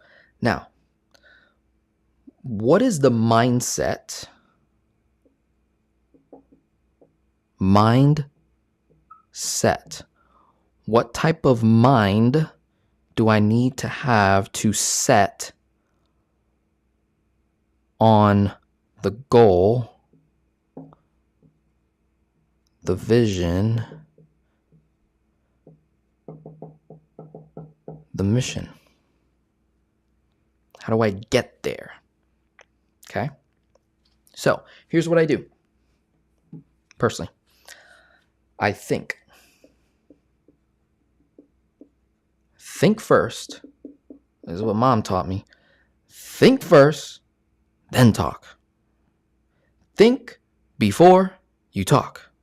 What a good lesson that I learned early on from mom, right? So shout out to mom, saying, think first, Denzel, before you speak. Think before you speak. right? Don't want to fumble on your own words. Okay, so boom, I think. Now, what am I thinking about? I'm thinking about, who is Denzel generating $4 million a year? Am I a jerk? Or am I a respectful, honorable, humble man? What would make me be those things? Or why did I even think that I would be a jerk at $4 million a year income? Why did I think the thought before the thought entered my mind? Why did I go there? You guys do this to yourself. Why did you do that? Right? Immediately, we set a 10x goal for Dola, and we just set a 10x goal for myself. I'm thinking about who I am when I'm generating $4 million a year. And I think to myself, why did I think there was even a possibility of me being a total jerk if I'm making $4 million a year? That thought, before the thought entered my mind, someone else gave me that thought. It wasn't me. So that's called a preset, right? Before the thought enters your thought process, your brain, before it gets in there, it had to have come from somewhere, someone else. Either it came from God, it came from Satan, the devil, or it came from your next door neighbor, or it came from your friend, or it came from the TV, the television, or it came from your mother, your father, right? It came from somewhere, being a jerk. And then I think, oh, okay, the reason why I'm thinking I would be a jerk making $4 million a year, and just that thought alone is what's going to stop me from ever getting anywhere near that number, right? The reason why is because I was told lies about me. What were those lies? Denzel, you got to stay below the radar. You got to stay humble, Denzel. You got to stay humble.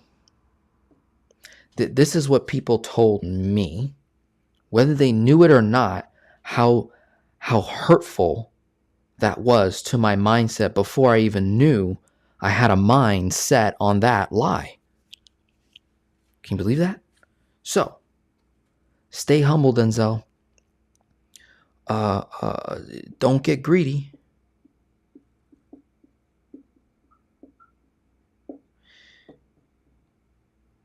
You shouldn't think that way. Oh, that is so powerful. You shouldn't think that way. This has prevented me from making millions of dollars. Don't get greedy, Denzel. Stay humble. God will protect you, right? You know, pray and pray for humility, right? Pray for God to give you a new thought, to be more passionate, right? Oh, here's a good one. Be more content, Denzel. This is what I've heard about me, right?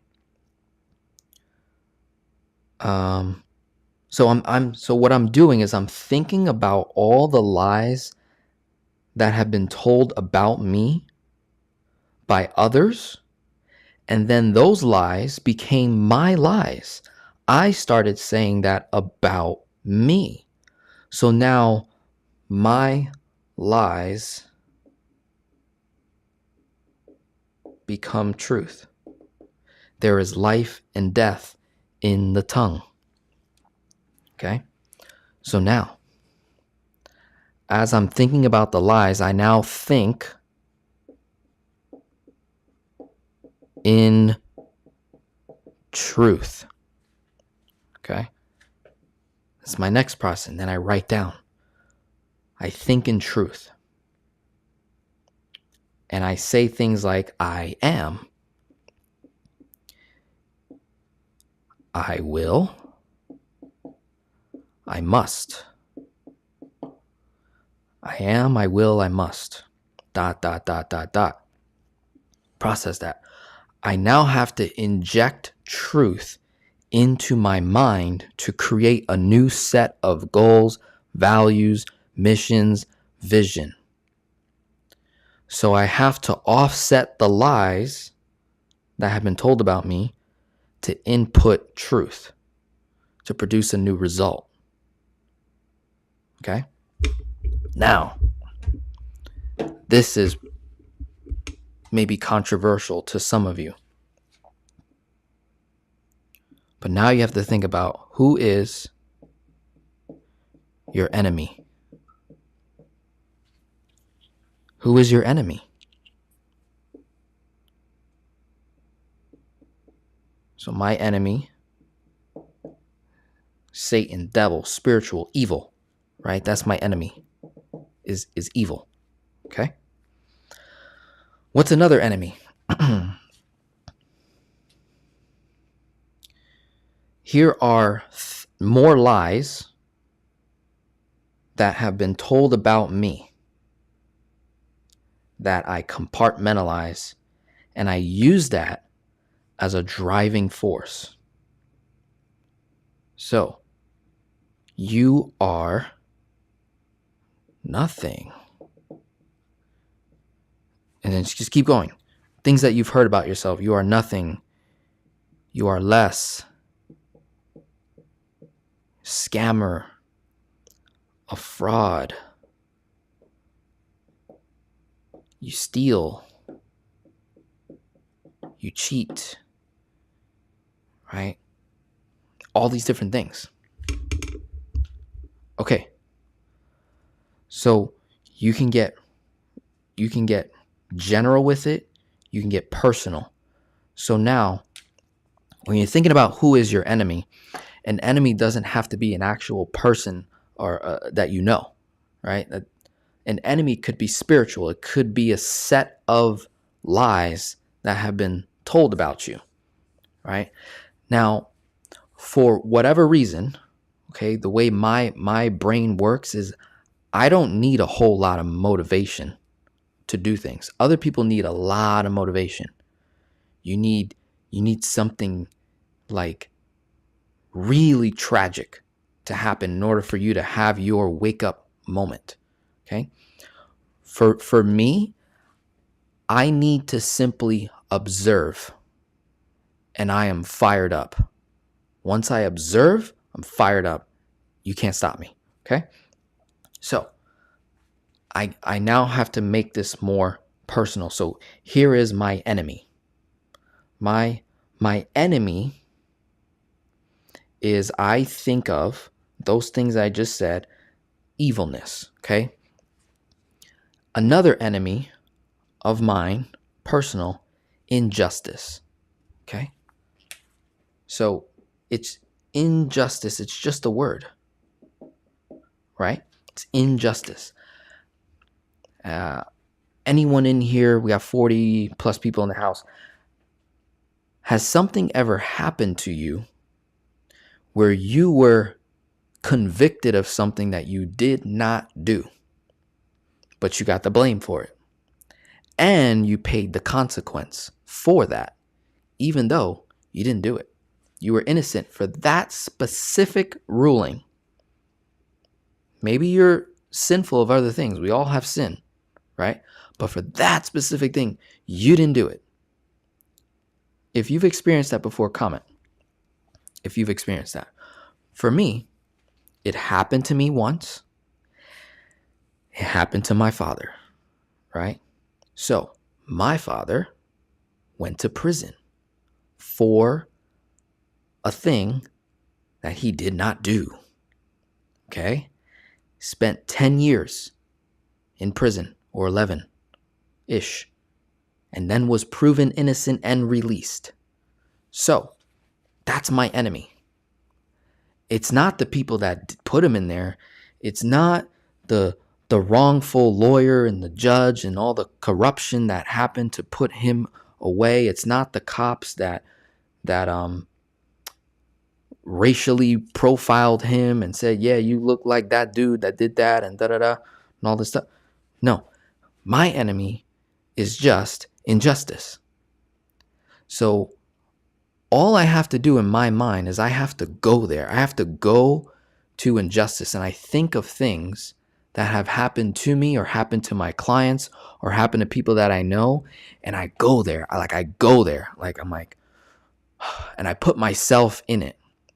Like, if that happened to me, if I was accused of a crime that I didn't commit and then I spend 10 years in prison, someone takes 10 years of my life and I was innocent and I did not do that thing, right? I go there. I get angry, right? I bring it up, bring all that emotion, boom. I come back. I say, okay. Now I'm fired up. My eyes are focused, right? So now I have the drive of the enemy driving me, plus I have truth, concrete truth that I can rely on. Both of those things develop the mind that is going to be set on the thing that I'm going to accomplish, because if I do not do it, the enemy wins. The enemy cannot win. Why? Because I live in truth. I am a child of God. Anyone that goes against God will be cursed, because there's a covenant that God established with his people. Those that curse you will be cursed multiple times over. Your enemies will not prevail. They will not reach the gates of heaven. None of it can happen, because I have this promise, right? So now I'm going spiritual, right? It's like a trifecta. I went spiritual. I went soul, mind. I went there. I went to the thing that fires me up inside, that gets me so like, I got to make this happen. And then the physical part, which is the logistical strategies, the numbers to solve for, to make it happen. By the way, this is how I go there with my clients. When you guys share your story with me, I'm entering into your world and I'm putting myself in your shoes as if it happened to me and how I'm going to process that. So I've had clients tell me, I had my wife pass away. My husband passed away. My child passed away. My mom passed away. My dad passed away. This happened, this divorce, this tragedy. I was a drug addict. I was an alcoholic. I was a this. I was a that. So when you guys share your pain, your pain, you can convert that into an enemy that drives you, right? So because you think about it, like, an enemy makes you lose something. When you lose something, don't you want to win that much more now? There's a dynamic between having an enemy that drives you to do a thing to be victorious, right? Abram had an enemy. David had an enemy. Solomon had enemies. Like, every critical character in the Bible, they all had enemies. God's people has had enemies for thousands of years. There's always an enemy, is what it is. All right. So I process that so that I can move forward effectively and efficiently. And for me, that enemy is injustice. I go there, I make it happen. I add the truth, right? Boom. I am, I will, I must. I write those things down. I have to inject more truth, less lies. I have to cut out people, right? I got to cut the people out in my life that aren't a part of where I'm going, because the people around me only know me here, right? And then the people that knew me from back here, they still only see me here, even though I'm here. So to expect to hang out with anyone in my circle that sees me here or even here, I have to cut them. I can only spend time with people that can see me here, want me to go there. Because they know that it's going to not only benefit me, it's going to benefit them, it's going to benefit their family, it's going to benefit everyone around me. Right? So I have to get around people that want to see me win, even if it means winning more than them. Those are the people I have to get around. Right? Because what's going to end up happening is the people that you surround yourself with that want to see you win, even if it means them winning more, those are the most humble people to be around that I've personally have witnessed, right? So we combine those things. Think first. Think about the lies. Think about the most hurtful things that's ever happened to you. Like my clients, when they tell me these things, I inject myself into their story. I run through this whole process, and that's how I form my strategies, right? To deliver back to them. So think about the lies that you've been told all your life. Think about who your enemy is, right? For me, it's injustice. Type in the comments, who is your enemy? Is it false doctrine? Is it false preaching? Is it greed? Is it a certain action, a certain thing that was said about you? Was it domestic abuse? Was it child abuse? Was it sexual abuse? Was it financial abuse? What is it? Well, who's your enemy, right? Write that down. Go there, right? Ooh, right? To the point where you're tearing up, right? Even if you got to tear up and like you got to go there because that's what happened to you. And it's still happening to you in your mindset. So now when we think about it and then we inject truth to overcome what happened to us, we now get to write a new vision. We get to write a new vision, right? And go from there.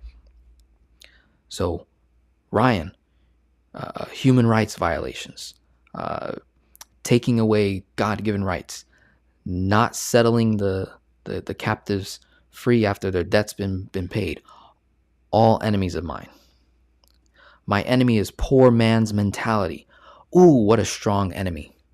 Like the idea of being poor within the body of Christ is an enemy of mine. You've got preachers, you've got teachers within churches that teach about being poor, right? That are so low thinking, not realizing what scripture says about wealth, about being rich. We have been told that rich is a bad thing, right? We even use the term, oh, that person is filthy rich. Why are they filthy rich? Why can't they be abundantly rich? Why can't they be handsomely rich? Why can't they be beautifully rich? No, they have to be filthy rich. Think about that. Why do we use that word? Yet, the very first time that the Bible, God himself, uses the word rich was to describe Abram's wealth, the amount of wealth that he had. He was very rich in cattle and silver and in gold. God used the word, not me. It was there before I got here on planet Earth. The word rich is there, yet in the church, rich is like taboo. Not supposed to talk about rich. Don't say you want to get rich. That's prideful.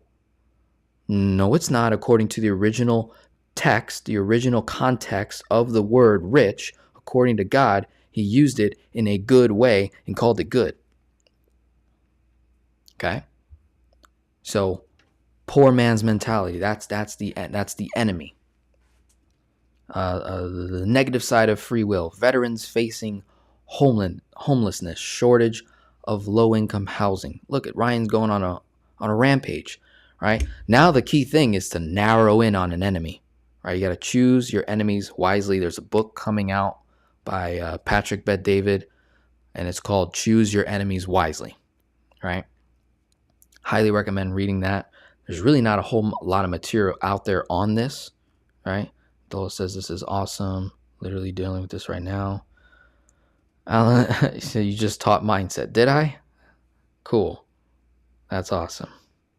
We teach the principles of provision, contentment, and finishing well with a legacy that pleases God. Yes. Big time. People just need to believe it's achievable. Right? Powerful, great case study. Money is freedom for you, your family. Also the best way to be generous and to give to the needy. Broke people can't help broke people. You're absolutely right. All right, financially speaking, can't help. Well, that's over $1 million. You're saying 10x by year 10. Correct. Right. So it's just 10x until you get there. Right. So Shannon, if Dola or myself, if we get it by 2029, now we have to reset the goal and 10x again, because why not? Why not? You don't stop, right? What's the point? What's the point of stopping? Especially if you're being driven by the right enemy, okay? Especially if you're being driven by the right enemy. So, who's your enemy? Put it in the comments, right? Coming back to this financial freedom challenge here, we did a little case study, went over all the material. Now we have to come up with an investment. What is the cost up front to make this happen? And do you want to go on this financial freedom challenge with me over the next 10 years, right? Do you want to do that? What's the price point? Put a number in the chat. What's the number that you would pay to have the time that you need to spend with me, to be around the group, to have the accountability, financial accountability, the confidential trust between both parties, right? Are you willing to engage in a covenant? Are you willing to be coachable? Are you willing to yield to the authority in the room, right? What's that number? What do we pay for this? Right? And I'm going to do the same thing for myself too. Right? Like I'm doing the same thing. I'm going to go on this journey like with you guys. So even though I'm going to be a leader, I'm also going through it as well. Right? So 10 years. What do we do? How do we make it happen? What's the price? Right? Mind you, if you're in the house, you're already a client of mine, lifetime, or if you spend any dollar amount, right?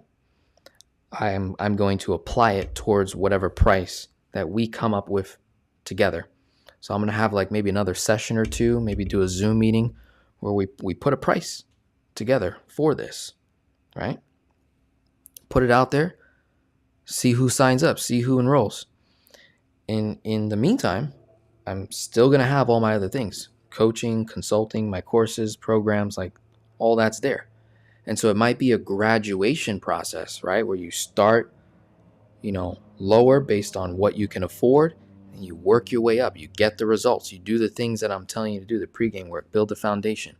Once you have the foundation, now you have the money to say, yeah, I'm willing to invest a couple grand in myself. I'm willing to invest $10,000. I'm willing to invest tens of thousands of dollars in my personal development to get to the level that I want to get to, right? So what's it going to be? We got 38 people in the house. I just want to get a little idea of a price range. What would you pay for one-to-one financial accountability, group sessions, programs, strategy, planning, income planning, education, running the numbers, whiteboard sessions, recorded calls, recorded Zoom calls, recorded case studies of your numbers, right? Mapping everything out, creating the blueprint, building a business plan, building the strategy of wealth, running the numbers. How much money do you need to create financial freedom, right? Yodita says, no idea how to price this. Me neither. We're going to figure it out together, right? Smell the Roses says, sorry I joined late. You mentioned it again about authority in the room. What did I miss? So authority just refers to the leader, right, as it relates to learning a new thing. Like, for example, Lisa, we were doing a case study on Lisa earlier in the video, and I was, her goal is to create financial freedom. And so how do we create financial freedom? By using our resources that we already have. So everybody has authority in a certain area over our life. And my personal goal, mission for my clients is for people to reclaim their authority over their life. Because if you don't declare authority over your life, someone else will. Someone else will dictate what time you get up in the morning, what time you go to sleep, where do you grocery shop, what car you drive, what home you live in, what taxes you pay, what restaurants you eat at, what type of friends you have, what type of coworkers you're around. All of that is dictated by someone else and not you. Then you begin to realize, OMG, am I a slave? Am I a modern day slave? Oh my goodness, how do I get off of this slave trap, this hamster wheel? How do I get out of this? Because I've just been awakened. I've just woken up to the reality that my whole life is literally determined by another person or persons or society. Right? Like, do you guys realize that? Like, if you don't have financial freedom in your life, like, you've got to wake up. If you don't have financial independence in your life, you've got to wake up and realize, oh my goodness, I don't have control over what time I wake up. It's literally dictated by my boss. I have to be in work at this time. I have to go to sleep at this time so I get enough rest, boom, to do this. And then when it comes to eating, when it comes to access to certain information, how much I can spend on Amazon, how much I can do this, how much I can do, what kind of watch I wear, what kind of clothes I wear, is all determined by someone else. Where I can travel, how long I can go for, how long I can go away for, is all determined by someone else, not you. So my whole mission with authority is being able to, like, how do we recapture, how do we redeem the time? How do we buy back the time, reclaim the authority over our lives, little by little by little by little by little, right? Typically starts with the mindset. Love Beauty believes in a strong family unit. Teaches kids go through tough love to be good, generous, and prosperous. Absolutely. Well, Denzel, that's completely worth tens of thousands. I'm sadly financially challenged for now, not very liquid, organized, or invested in the right type of assets. So far, we got Ryan in the house that said that that's completely worth tens of thousands of dollars. So I'll just put 10,000 for right now. 10K. CRZ podcast says, will this be a one-time price? Okay. Well, again, like, this isn't even made yet, right? CRZ. So my whole goal was, okay, I want to put something together. Why not talk to the people, you guys, clients, loyal followers that are willing to spend 2 hours with me on a Thursday evening, right? Out of the 53,000 people that are subscribed to the channel, there's 40-ish, there was 50-ish people in the room. Like, you're loyal. You could be doing anything right now. You decided to spend 2 hours with me dedicated, right? So that's where I'm like, we get to make this. How cool is that? There's not too many gurus, programs out there where you get to create the price, what's in it, how long, how many payments, 1 time, 2 times, 3 times, whatever it is. So let's say for you, CRZ, let's say, okay, 1-time payment, right? So we're establishing, all right, so could be potentially a 1-time payment.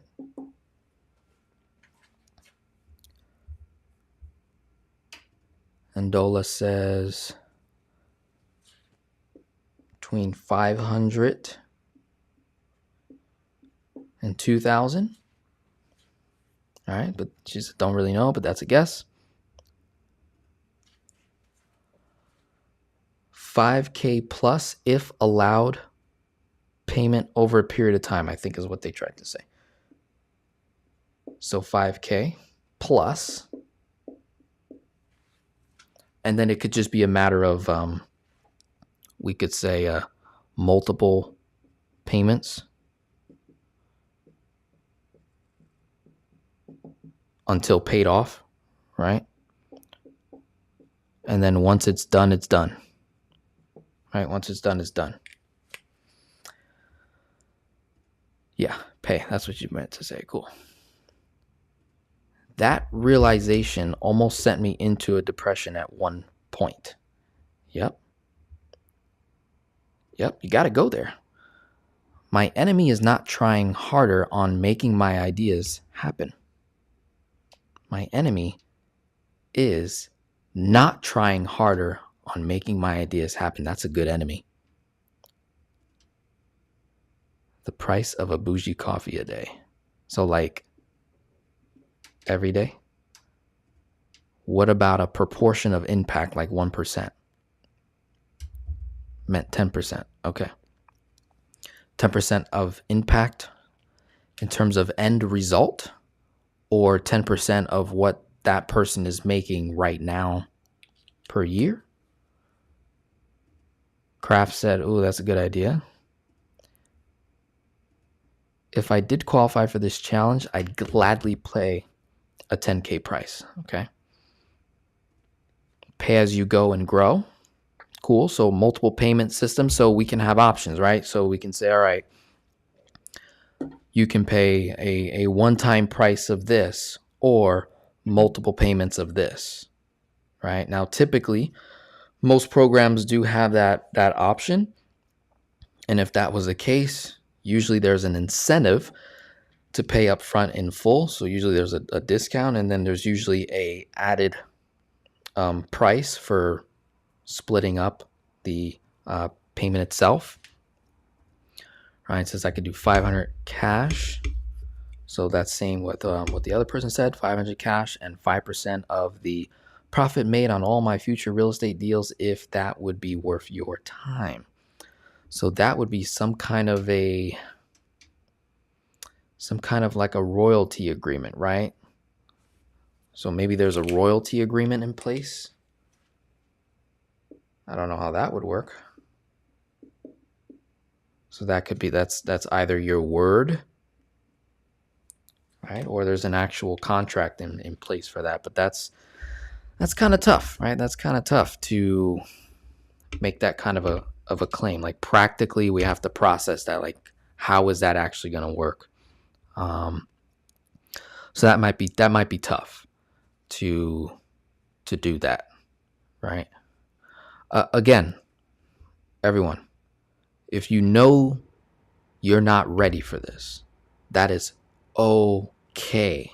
That's okay. This is me, Denzel, improving myself, and I'm looking to improve clients and people I've been working with for a very long time, looking to boom, let's get to the next level, right? So if you're not prepared, I have so many other things available to help you get there, right? And then I'm going to drop something on you crazy right now, right? All right, so CRZ says for 5 months it should be $950. Lifetime member, it should be $6,500. I say for 5 months, $950. That's $4,750. Lifetime member, it should be $6,500. So 5 months, you pay $950, you pay $4,750, and that would be like a limited period of time. And then you're saying lifetime member, it should be $6,500, so a little bit more, because we're covering, a period of time. Now, me personally, because I'm calling it a financial freedom challenge and I declared a time frame, I put 10 years. So in my brain, I'm looking personally to dedicate 10 years.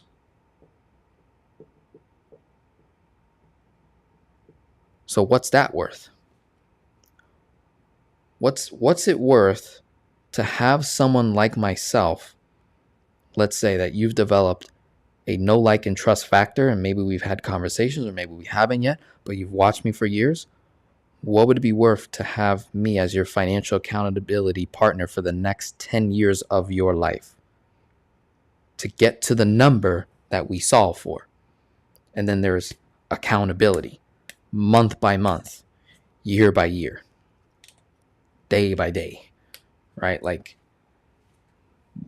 what's that worth? I believe having both options is better than just one. Yeah. So cool. So whatever the price point is that we create, then I would create multiple ways of paying for that. One time, multiple payments, subscription until we reach a certain amount.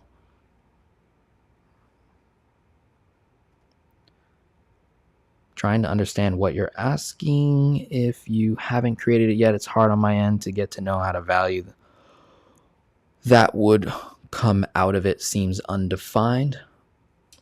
Correct. Smell the roses if you don't know who I am, right? So if I don't have a reputation with you built yet, if I haven't personally served you, then I totally get that, right? But if you're like other people in the room here, like a Tim, like a Trusted Covenant, if you're like Alice, if you're like Eric, if you're like other people in here that have known me for years, they know my reputation, they know my values and principles, they know what I can do, then they're not worried about what I haven't created yet. They're not worried about that, right? Because they know based on what I have created so far, based on my reputation, based on my values and principles, they know what I've already done, right? How I've helped so many people become completely debt-free, helped so many people create financial freedom blueprints, case studies, the 5+ years of work, the 5+ years of work that you didn't see on camera that came before the 5 years of being a YouTube. So all of that's different. But again, like this is not for everyone. Like if you're brand new to me, I'm not trying to sell you a high ticket program. I don't want you to buy anything from me if you're brand new. I would rather build a relationship with you first, right? So, Andola increase is 10K. For sure, 10K plus. So there's a lot of people agreeing on the 10K number. A percentage of each person you build the business with, 10%. Gotcha. So there can be some kind of like, almost like a silent investor in your business, meaning like I don't influence what you do in your business. I don't have authority of what happens over your business, but you're saying that whatever business gets established within the program, that you'd be willing to pay a percentage back to me, almost like a consulting fee over your business, almost like a continued, like, I'm so grateful for all the work that you're doing, the continued work that you're doing. And it's almost like a retainer to keep me, right? So that's something that we can do there. So 15,000 plus value. Okay, so I'll write that down. 15,000.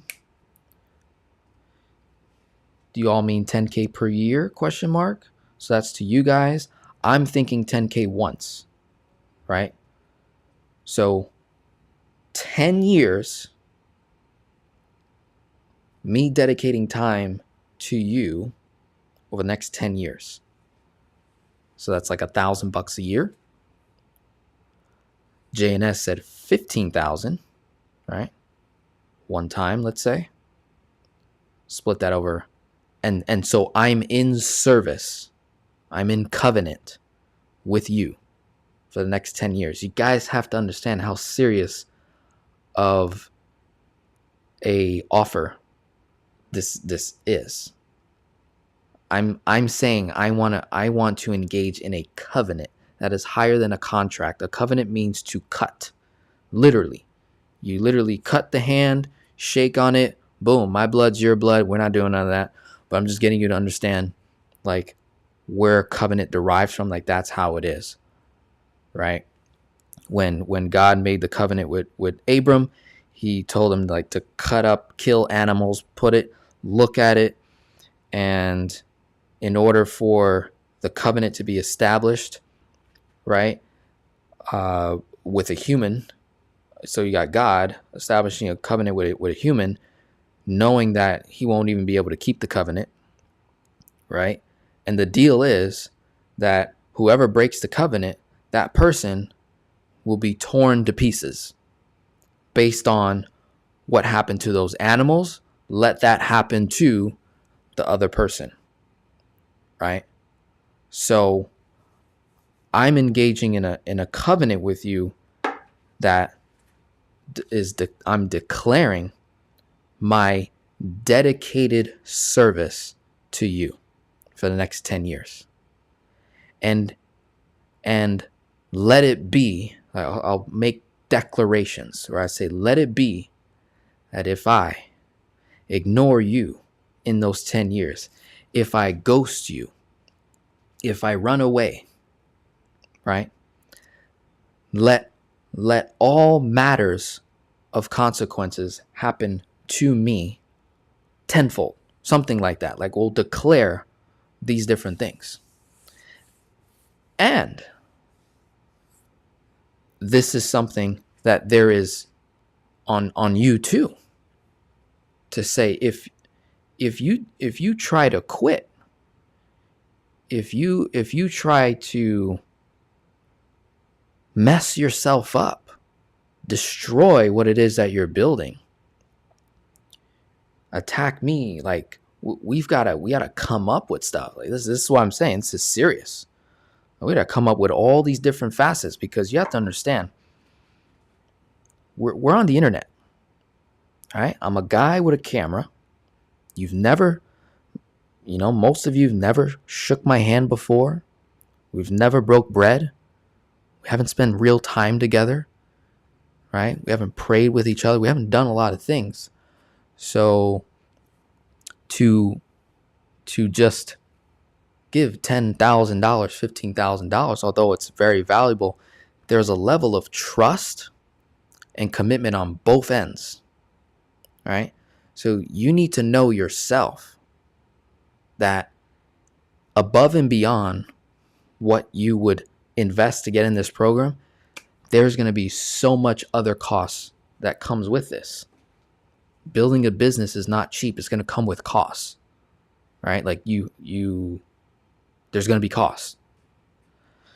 There's going to be tens of thousands of dollars in costs for personal development, stewardship, management, responsibility, extreme ownership, reading books, going to masterminds, us flying to each other, right? You come to Florida, I come to you, I come to Texas, I come to Ohio, I come to New York, New Jersey, Georgia, wherever.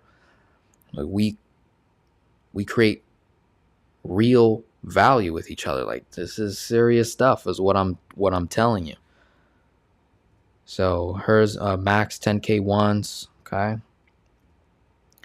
I'm just realizing this is in business building, not just velocity. Absolutely, yeah. So this I'm telling you, this is taking everything I've done on the YouTube channel to a whole new level, because the YouTube channel is all about building the foundation, right? It's like totally free.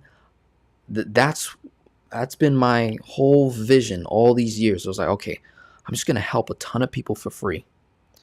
And then those that want to pay me money, that want to work with me one-to-one, they're going to pay me for my time, and I'm going to help them one-to-one.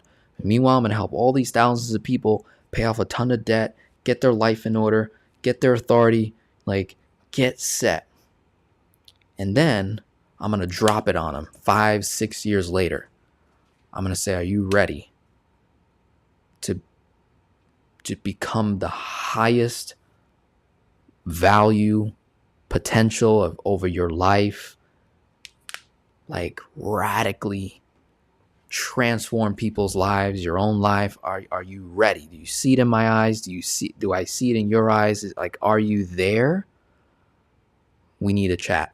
If you're not there, keep watching the channel, keep engaging, keep building. This offer will just be there, right? Because there might be only like 2 of us in the beginning, or 5 or 10, right? And it'll eventually grow and build. Put that way, 10K. Okay, put that way, 10K does seem fair. Got it. $100 a month for 12K total, or 10K for a lifetime membership to the program. Sounds totally fair for level of knowledge, dedication, transparency. Absolutely. Cool. Yeah. I like it. All right, so I'm going to put something together. We'll work on this.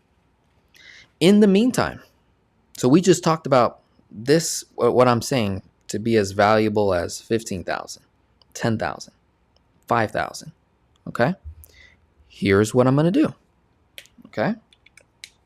Everything that I'm saying right now, here's what I'm going to do. I have right now on my website that you can work with me one-to-one on a monthly basis. You can pay $275 a month, and that would be for 12 months.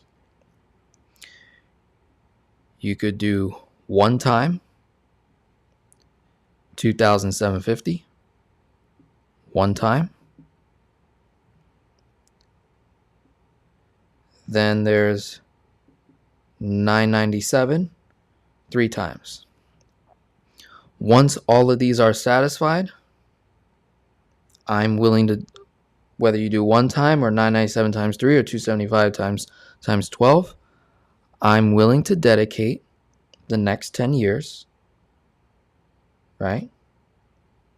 And we're going to solve for everything we just discussed over the last 2 hours. You might need to go back and rewatch if you came in late. Everything that I just said here, you can do that right now on my website. So even though the program's not even established yet, or like you're trusting me that I will build this, this is what I value my time at right now, right? So it's $275 a month times 12 payments, $2,750 one time, $997 times 3. You have access to everything that I built, right? You would have lifetime access to all programs that I built.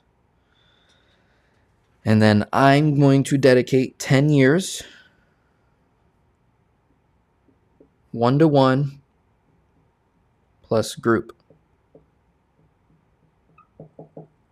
sessions with you. But you also have to come to the table ready to dedicate the next 10 years of your life to be held financially accountable to your goals. And in those 10 years, we might become great allies, friends. You get to know my family, get to know yours, your kids. When I have kids, you'll get to know them. You get to know my fiance, get to know your wife, your husband, right? You get to know my, like, true relationship, growth, wealth, rich, like, boom. So that's right now, because that's what I have right now. In 2024, I will launch something different, right? So you're getting a major discount right now to buy something that isn't even in existence yet, and we're going to build it together. And we're going to build it according to what you want and what you need, and we're going to solve for just that. How cool is that? Right? You get it at a major discount right now. So just so you know, people pay this just for velocity banking, debt elimination service, personal financial management, cash flow management, stewardship, debt elimination, lowering expenses, cash flow management. That's what people just pay for, that one little thing that I do. People are paying that right now. I'm saying I'm gonna do that. So that's gonna be part of the foundation, because that's normal. I know how to do that. I know how to build foundations. I know how to get people out of debt. I know how to, educate people on different financial products and services and help you make better decisions about your money. I'm not saying I'm an expert at building businesses. I'm not saying I'm an expert at 10xing income. I've only 10x'd my income one time. I'm saying I'm doing this with you, right? And based on the value I bring to the table, what do you value that at? And then we agree on a price and we move forward. 10 years dedicated. A lifetime challenge. 10% because you'll both be worth a lot more than just a one-time payment of 10 to 15K at FI. Yep. I agree. Guys have to understand, when we set our 10x goals, $10,000, $15,000 to generate millions of dollars over the next 10 years of your life is minuscule, right? Now, what's the risk? You don't make the money, right? That's the risk, right? So let's evaluate that. Okay, the risk is I don't make the money. Why? Well, the reason why is because you would quit. You have to quit or die. That's the only reason why you won't succeed, is because you quit or you died. If you die prematurely, right, we can set up a beneficiary. And this is what I do. I've been doing this for years with my programs, where if I'm working with someone and that someone passes away prematurely before we finish the work, I let them know that you can set a beneficiary in place, aka your wife, husband, kids, and they can take over wherever you left off. Because that problem is going to become someone else's problem in your life, in your economic household. It might become your wife's problem. Wife's problem might become your husband's problem.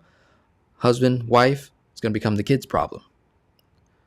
So you get to elect a beneficiary over this program. That person doesn't have to pay a dime. You paid it. They take it over. That's only if you die, you pass away, you graduate Earth. If you quit, okay, how should we handle it? Should there be a full refund? Should there be a partial refund?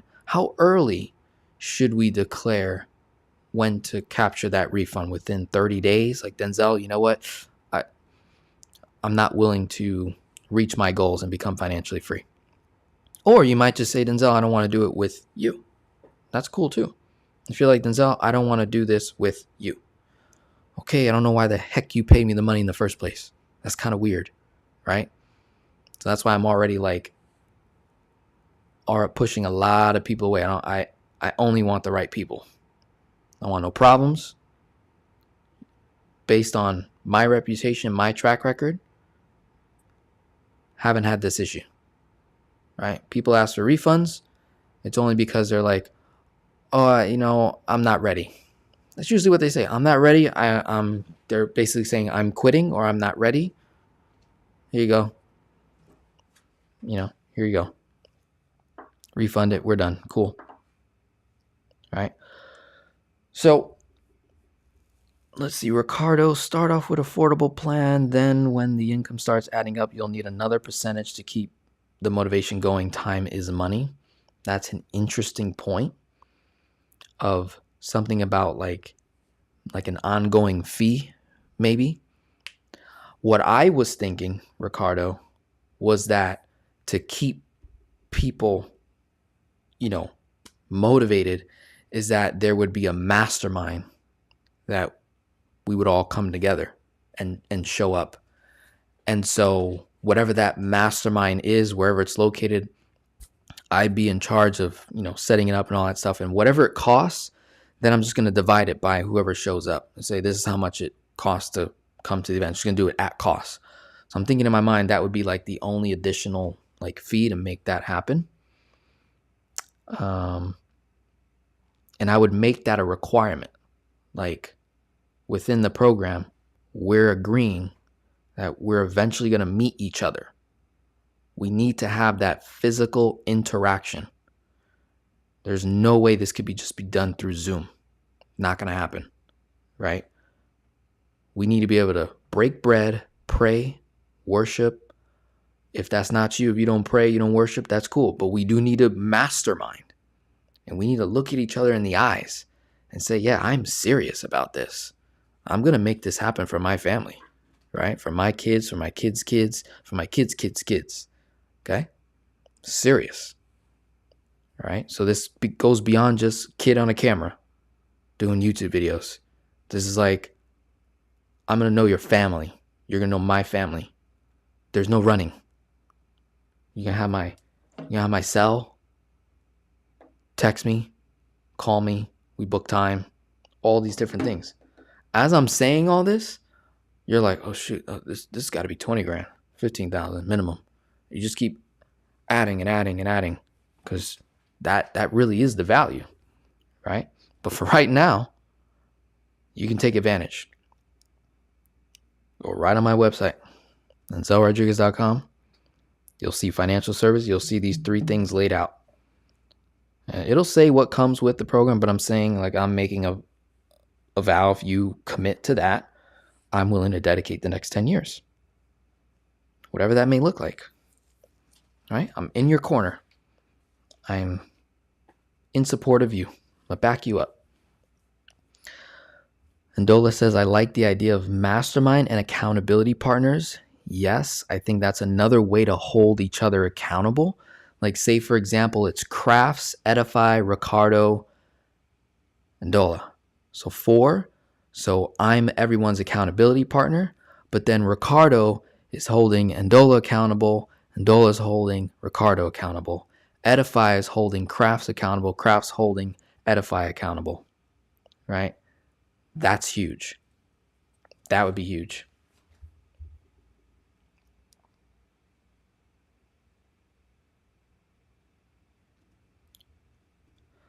I think you're going to have to define other financial commitments you're saying will be needed with other courses and programs. It sounds like a way bigger number than what you'd be charging. Correct.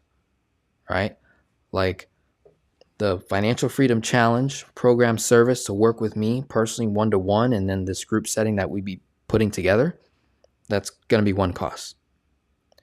Then to 10x our income, we're going to be looking at what business you want to enter, what's the industry.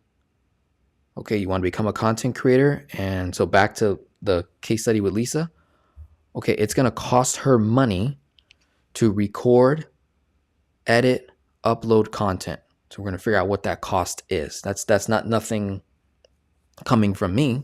That's just what it is, right? Costs money. Then you want to start an LLC. Okay, it costs money to have an LLC. You got to register the business. You got to go register with Secretary of State. You got to open up a business checking account. These are costs, right? So that's just something to keep in mind. That's just what it is. That's just nothing coming from me additional. That's just what it is to run and operate a business. In my case study with Ndola, saying, okay, we go from 65 to 65,000 and we have a 60% cost of operation in the business with a 40% profit margin. They're spending $200 and something thousand a year to run and operate a business. That's outside of me, right? Me, it's just hanging out with me, spending the time with me, and then masterminding with me. We go somewhere, that's hotel, flights, travel, things like that. What's the time limit to see results? I believe in results first. Yep. So I'm thinking personally that we set the time frame of 10 years. If the goal is 10x, and let's say in the first year you double your income, you increase your income, like, I guess that would be up to you to see if that's a valuable enough result. But I know just the two key metrics is between 2024 and 2024 and 2034, financial freedom, right? Hitting that number. In between that, financial independence, creating enough passive income, cover your cost of living, that might help us pivot to go into the thing that's going to make us the most amount of money, right? This is a major discount for this program. I've been Denzel over 3 years. I learned so much from Denzel's videos and one-on-one private sessions. Great. Improve in my finances. Perfect. Beautiful. Love that. Do you have examples in mind of the other required programs? So no ascension programs or upsells, like nothing additional coming from me, right? It would just be like, okay, Smell the Roses wants to start a YouTube channel. What does it cost to do that? Okay, you got to buy the camera, you got to get a microphone, you need maybe a computer, maybe you need a monitor, maybe you need a whiteboard, an easel, markers, erasers, you need adapters, chargers, right? You need a video editor, you need a graphic designer, you need a web designer. Like, that's not programs, that's just cost of operations. That's expected, right? That's not like, oh my God, I didn't know that we would be needing to spend more money to start a business. Like, takes money to make money, yes. Can we do it for the least amount of cost possible? Yes, but eventually you need to reinvest those dollars into the business, all right, of whatever it is that we're doing. In order to create financial freedom, I don't know of another way of creating financial freedom than having a business.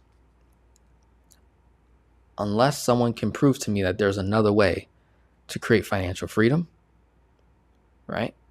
Like, I've never heard of anyone creating financial freedom that did not have some kind of a business. Because you could be a business within a business. You could be an entrepreneur. You work in someone else's business, but you make an extreme amount of money, right? But you technically are within a business, right? So it's not going to be through your 401k. You create financial freedom. I doubt it, right? I thought you said there was more personal development type stuff. Books. Maybe you go to a conference. Maybe you and I go to a mastermind together. Maybe you're like, hey, let's go to Patrick Bet-David's business planning workshop. It costs $15,000. Maybe you and I do that. Or maybe you're like, hey, there's this other person in the real estate space that's hosting a 3-4 day real estate mastermind workshop. It costs $7,000 to go to this event, and it's in Utah. So I got to fly, you got to fly, we got to buy hotel ticket, hotel, transportation, flights to and from. That's personal development, right? Then there's, hey, we're going to host a mastermind together in South Florida. So now you guys all fly to me and we spend an entire day with each other, 2 days. Okay, that's going to cost a couple grand. That's personal development, right? That's investing in yourself, continuing to invest in yourself, right? So again, if you're not willing to do that, telling you this is not for you. You're not willing to spend tens of thousands of dollars in reading books, in collaboration with others, investing in your business. This is not for you. I'm telling you right now. Kraft says write-offs. Big time. Like, you go from making 65 grand a year to 300,000 a year, you're going to need to figure out how to spend that money, or else it's going to get taxed.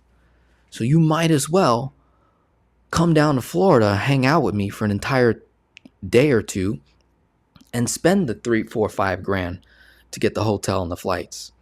Or you tell me about a mastermind in your industry and maybe we go together, right? Say, okay, because I'm with you, I'm supporting you, right? And I'm going to help you, maximize. Or maybe you're like, Denzel, I'm going to create a YouTube channel. And I'm like, great, come to Florida, come record content with me for an entire day. And now you have 8-10 hours of footage to go produce your content. What does that cost? Maybe it's going to cost a couple grand, right? So it's like, got to be willing. Huge stuff. All right. We're about to approach 3 hours. We're done. I've held you long enough. You want to work with me? Let's do this. We'll have another session. I'm going to do like a Zoom meeting where it's more personal. We map all this out, lay it out, draw up the contract, covenant, whatever it is to make it happen, and go from there. And I think we're going to have a blast with each other. I really do. So I hope you enjoyed this session. Love you all. Appreciate your time. This was awesome. All right. This was really, really cool. I just want to see if there's any final comments here that I might have missed. Don't think so. I think we're good. It's also like getting a pass, like passing up all the players because you've got the expertise and insight right there with you. Correct. Yeah, it is a way to fast track. Like, I've spent tens of thousands of dollars to fast track. And it's worth it. Really is. You got to measure people though, right? So like I said, if you don't know me that long, I wouldn't say this is maybe the right time. I would spend a little more time getting to know me, maybe hop on a call with me. I'm hosting a live event December 16th. It's an opportunity to meet me in person. It's only $147 a ticket. I'm literally doing it at cost, right? So that might be a really good opportunity. So you know what? I need to go meet this guy, right? Before I do this. So I want to have that full transparency. Like I don't want any doubt whatsoever in my integrity, reputation to serve you, and then vice versa. I need to make sure you're on the same page, because where I'm going, like, everybody will rise where I'm going. Like, it's going to be a huge abundance of wealth. So Ryan says, thank you. Awesome. Inspiration. Let's do it. Getting excited about my next 10 years. Please let us know in advance for the next session. I absolutely will. Maybe I'll just call it Financial Freedom Challenge Part 2 or something like that. Keep it simple. And we'll go from there. All right. So God bless you all. Thank you for your time. This has been wonderful, wonderful, wonderful. Great work. Great work. No one else would ever make that commitment to their audience besides maybe Beyonce. Yeah. Well, I'm making it. And let's see what happens. I'm excited. God bless you all. Have a good night. Thank you.